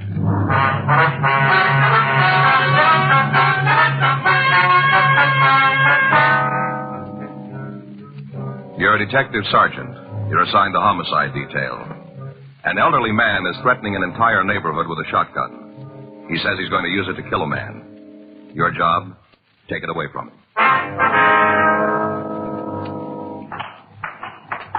It was Tuesday, June 15th. It was hot in Los Angeles. We were working the day watch out of homicide detail. My partner's Frank Smith. The boss is Captain Lorman. My name's Friday. We were on our way out from the office, and it was 11:46 a.m. when we got to Unit 1F14. The police car standing by. Hi, Joe. Lloyd, what do you got? Take a look at the sign. Yeah. I will not live in the same neighborhood with a dog poisoner. Looks like he painted it himself. And there's we can figure he did. How'd you get the complaint? Came in, see the man. When we got here, the guy was sitting up there with his shotgun. Told us to leave him alone. We figured maybe you'd be a little better equipped to handle it. Well, it might not work out that way, but we'll give it a try. Anything we can do to help out? Just be here. Right. You make a move for a gun, and I'll have to kill you. Want to tell us why you're doing this? My business. Well, that gun makes it ours. You think that if you want to, it doesn't make any difference to me. I didn't ask you out here. Yeah, well, now that we made the trip, don't you figure you ought to tell us? No. Something to do with that sign? Might have, yeah. Well, you better tell us about it. I don't see how it's going to help. You won't know unless you try, will you? All right. I'll tell you what. You come up here on the porch. We'll talk. Take it slow. Don't try to be smart. I can hit both of you with one shot from here. Yeah? Might not kill you, but it'd make you pretty sick. That's good. Hold it right there. Now, just stand still. All right, you want to tell us what this is all about? My dog. Had her 14 years. And somebody killed her. Well, that's not much of a reason to sit out here and threaten everybody who walks by your house, is it? It is for me. Why? But I know that they'll show up. Who will show up? Whoever done it. They'll walk down the street, and when they do, I'm going to get them. Now, you know we're not going to let you do that. I don't see that there's much you can do to stop me. If you know who killed your dog, why don't you come downtown and make a complaint like you should? Evidence. What's that? Gotta have evidence. Yeah, well, you must have a lot of it to be ready to kill a man. Now, we'll see. Who do you think poisoned your dog? I don't know, but he'll be by. Anybody else live in that house with you? No. There's nobody inside, huh? I told you there ain't nobody. Used to be Queenie, but not now. This is a picture of her. Beautiful.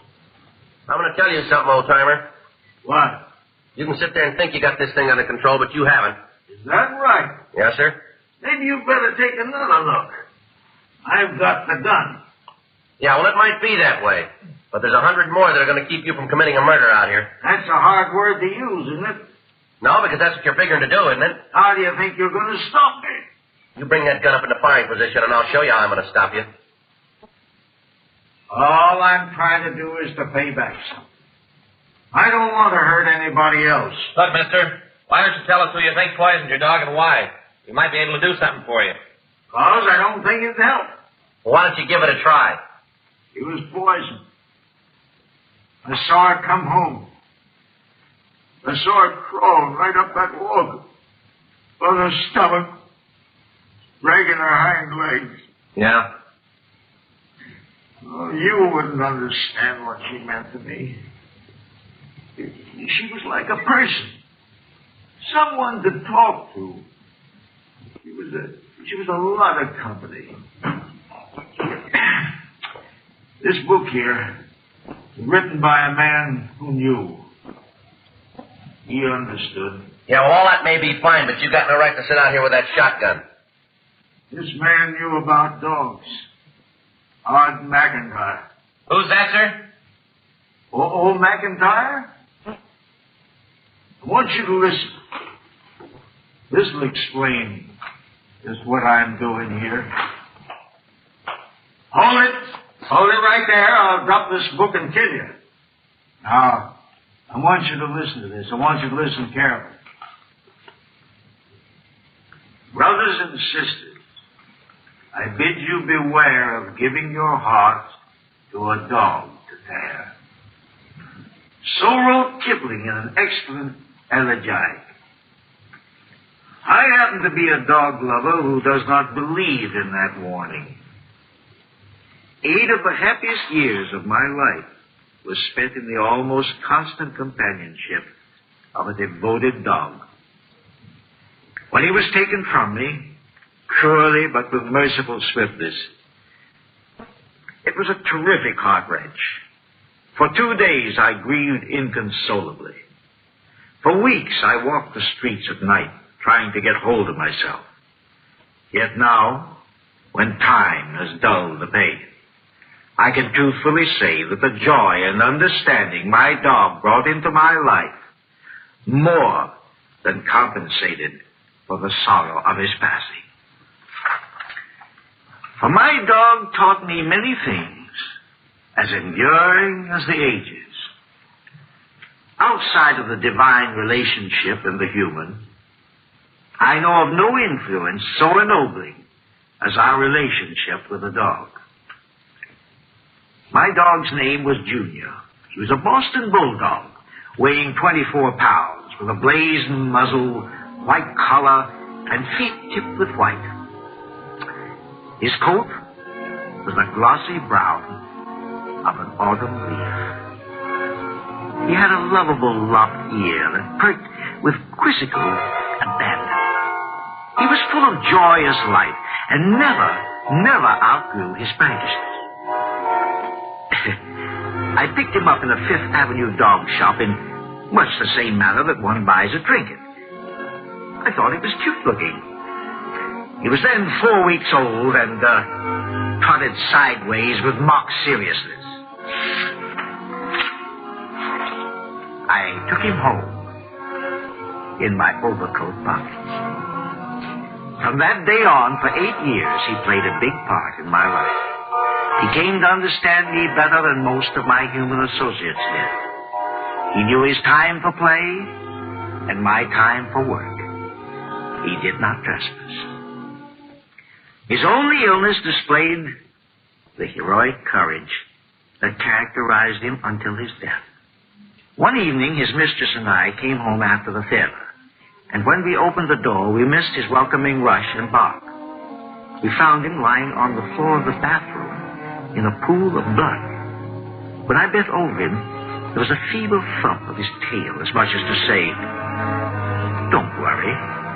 His eyes were glazing, and I knew that he was in a desperate state.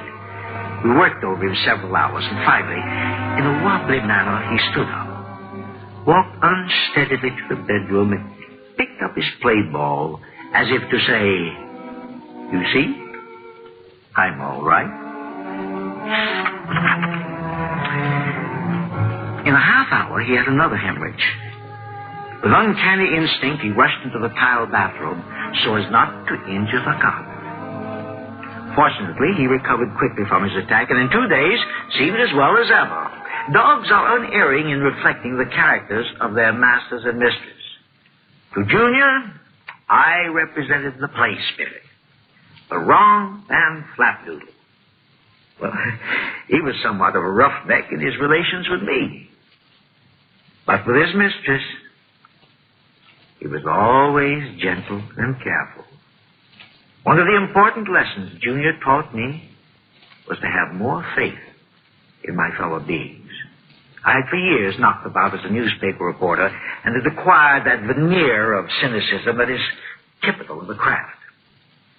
That rather smart alecky attitude of having to be shown. Now, I am the average human being, as likely to err as the rest. But I found that with Junior, because of his implicit faith in me, I never attempted trickery. I could not bear to abuse that rare confidence.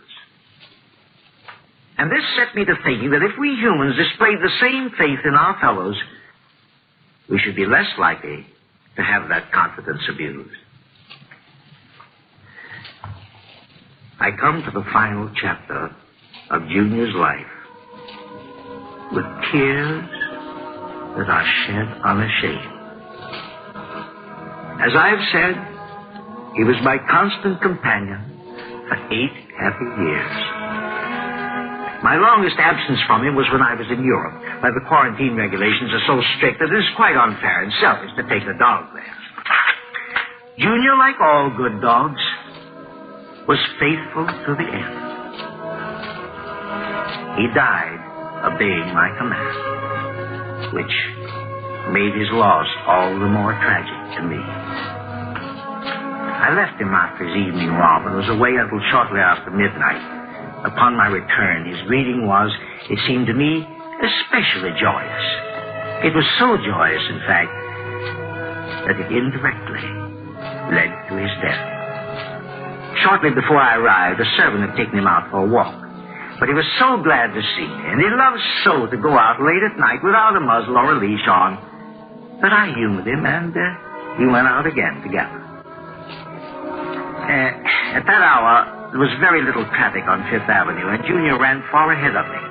He had been trained to wait at curbings when unleashed until he received the command, go. Then he would race across the street like a flash. At the corner of 44th Street and Fifth Avenue, I stepped to the curb, looked both ways for signs of traffic, and seeing none, shouted, go. Junior was off at a bound. At that instant, a party of reckless joyriders in a heavy touring car swung madly around the corner, and both wheels on one side passed over his body. There was a jeer of derision as the car shot north with the taillights gleaming red in the night. Junior staggered to his feet, and as I lifted him in my arms, he looked up with his soft, pleading eyes, begging for the help I could not give. Hailing a taxicab, I hurried to my hotel a few blocks away. But before I reached there, he had died, without even a whimper of pain. He lies buried today in the picturesque little dog cemetery on the sloping hills of Hartsdale, New York. Above him are the green grass, the whispering trees, and a stone carved with this inscription, Junior, faithful to the end.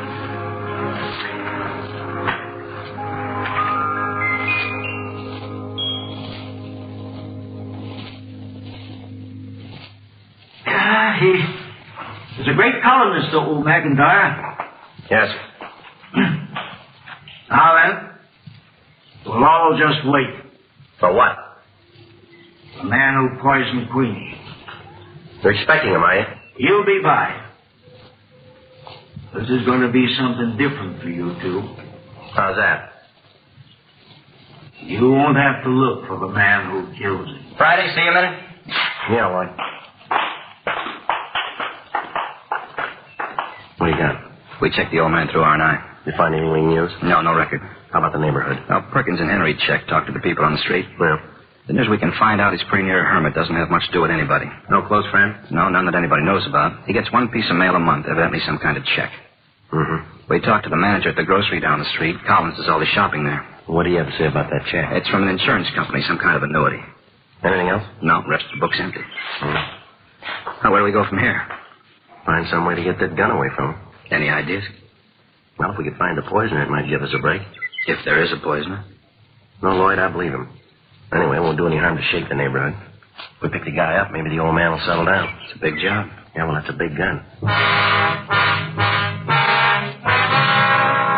12:07 p.m. We contacted the office and made arrangements for additional cars to start a thorough search of the area. It was just an outside chance that the dog poisoner might still be in the neighborhood somewhere. The crowd on the sidewalk had gotten larger, and the uniformed officers were having trouble keeping order. While I was talking to the office, a middle-aged woman broke through the lines and ran toward the porch and Peter Collins. Pete! Pete Collins! All right, hold it right there, lady. He's a friend of mine. Yeah, well, he won't be if he pulls the trigger on that gun. What are you trying to do, Pete Collins? What? What are you doing to our street? I don't know what you mean. We were all sorry when Queenie died. Wasn't anybody on the street didn't want to do something. That's nice of you. You sit here with that gun trying to turn this street into a shooting gallery and none of us are with you. You know why I'm doing it. That don't make it right. We had a meeting last night. All the people in the neighborhood. Tried to think what to do about getting you another dog. I don't want no other dog. Grow up. Put that gun away and grow up. You get out of here. Right now. You get out of here and tell your friends that I don't need them. None of them. You go tell them that, will you? All right, come on. We'll be over here. Joe?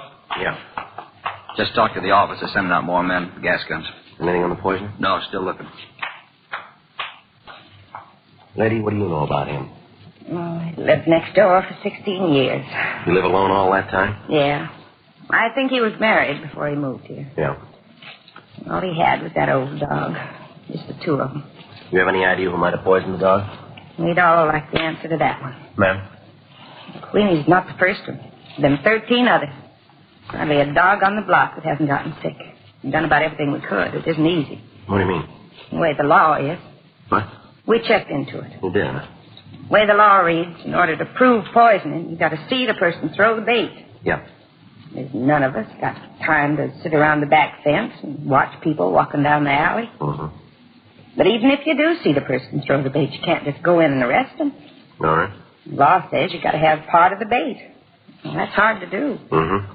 Makes it almost impossible. You been to the authorities, have you? Yeah. SPCA, police. They've all done what they could. Dogs keep right on dying. We've even thought of maybe hiring somebody on our own. You know, sort of a special cop. Yeah. It seems a shame, don't it? Ma'am? Poor old man. How could anybody get low enough to poison his dog? That's what he wants to know. Joe. Yeah. You better leave, lady. Oh, yeah. I guess there's nothing more I can do here.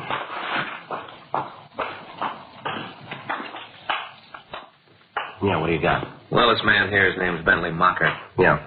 Uniformed men picked him up in an alley a couple of blocks from here, throwing this over the back fences.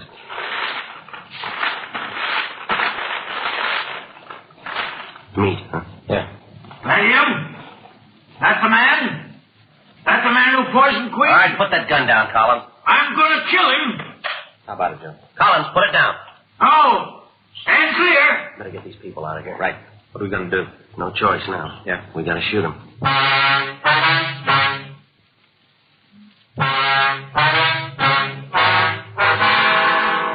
12:24 p.m. In spite of the precautions, it began to look as if we wouldn't be able to take Collins' gun away from him without physical violence. As he raised the shotgun, cocked it, and pointed it at Bentley Mocker, all of the other officers in the vicinity were ready to stop him. Collins, you use that gun and I'm going to use mine. Put it down. I'll shoot through you to get to it. Yes, sir, you're going to have to. What's going on here? You got no right to do this to me. How about it? Did you poison his dog? He's crazy. He'll kill me if he gets a chance. Just answer me. Did you poison his dog? What if I did? Answer the question, mister. All right, I did. I poisoned him. You've been dropping poisoned meat all over this neighborhood, haven't you? There ain't anything you can do about it. 14 dogs killed around here. Did you do it? Pets, that's how they are. Good riddance. That's the way it looks to you, does it? Sure. Rooting around the yard, barking and yowling. No good, any of them. You all through? I could go on for hours about them. Had my way, I'd get rid of them all. Well, I'm going to tell you something. Those dogs meant a lot to the people who lost them. That old man sitting up there on the porch, to him, that dog was part of his life.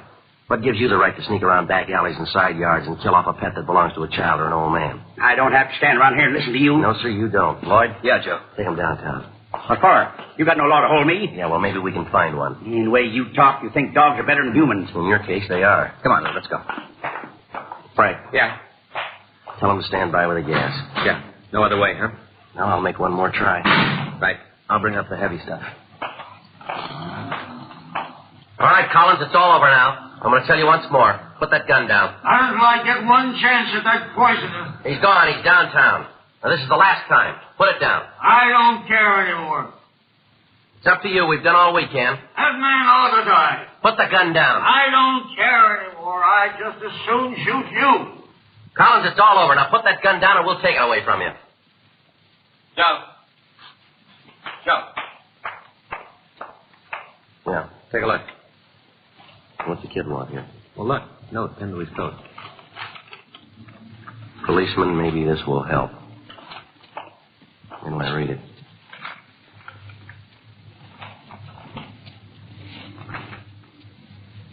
Did you read this? Yeah. Well, we'll give it a try. Collins, the boy here wants to see you. I don't want to talk to anybody. You might want to see him. Who is it? What's your name, son? Davy! Davy. Oh, I know him. It's okay. Let him come up. Not as long as you got that gun. Now, how about it? All right. Break it. Take the shells out. Now, toss them down there on the lawn. Now, let that gun slide down the porch steps. Come on.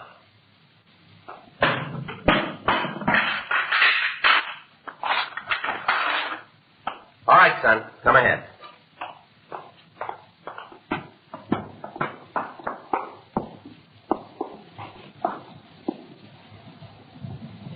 Davy? What'd you want to see me about? Ma said I should give you this note. What's in it? Well, now, the quickest way to find that out is to read it, isn't it? Huh. My dear Mr. Collins, as you well know, all of your neighbors are dreadfully sorry you lost your Queenie. I know this one may never take her place, but please give her the chance.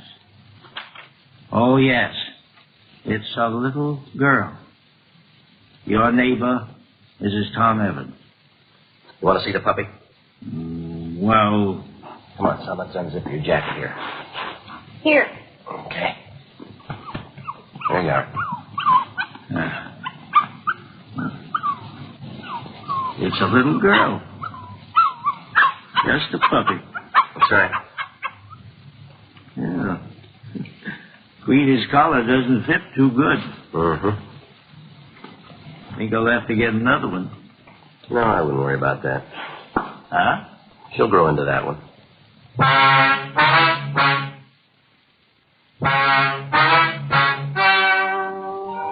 The story you've just heard is true.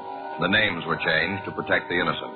On July 12th, trial was held in Division 68, Municipal Court, Los Angeles Judicial District.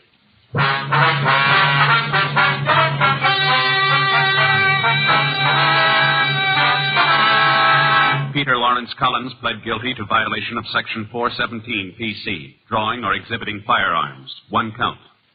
Extenuating circumstances and lack of a prior record led the court to be lenient. The suspect was placed on probation for a period of 3 years. Bentley Jones Mocker was tried and convicted of Section 596 PC, unauthorized animal poisoning, and received sentence as prescribed by law. Violation of Section 596 PC is punishable by imprisonment in the county jail for a period not to exceed 6 months, or a fine of not more than $500, or both such fine and imprisonment. Ladies and gentlemen, we are grateful to the McNaught Syndicate Incorporated for granting permission to read excerpts from O.O. McIntyre's article entitled, What My Dog Taught Me. You have just heard Dragnet, the authentic story of your police force in action, and starring Jack Webb, a presentation of the United States Armed Forces Radio Service.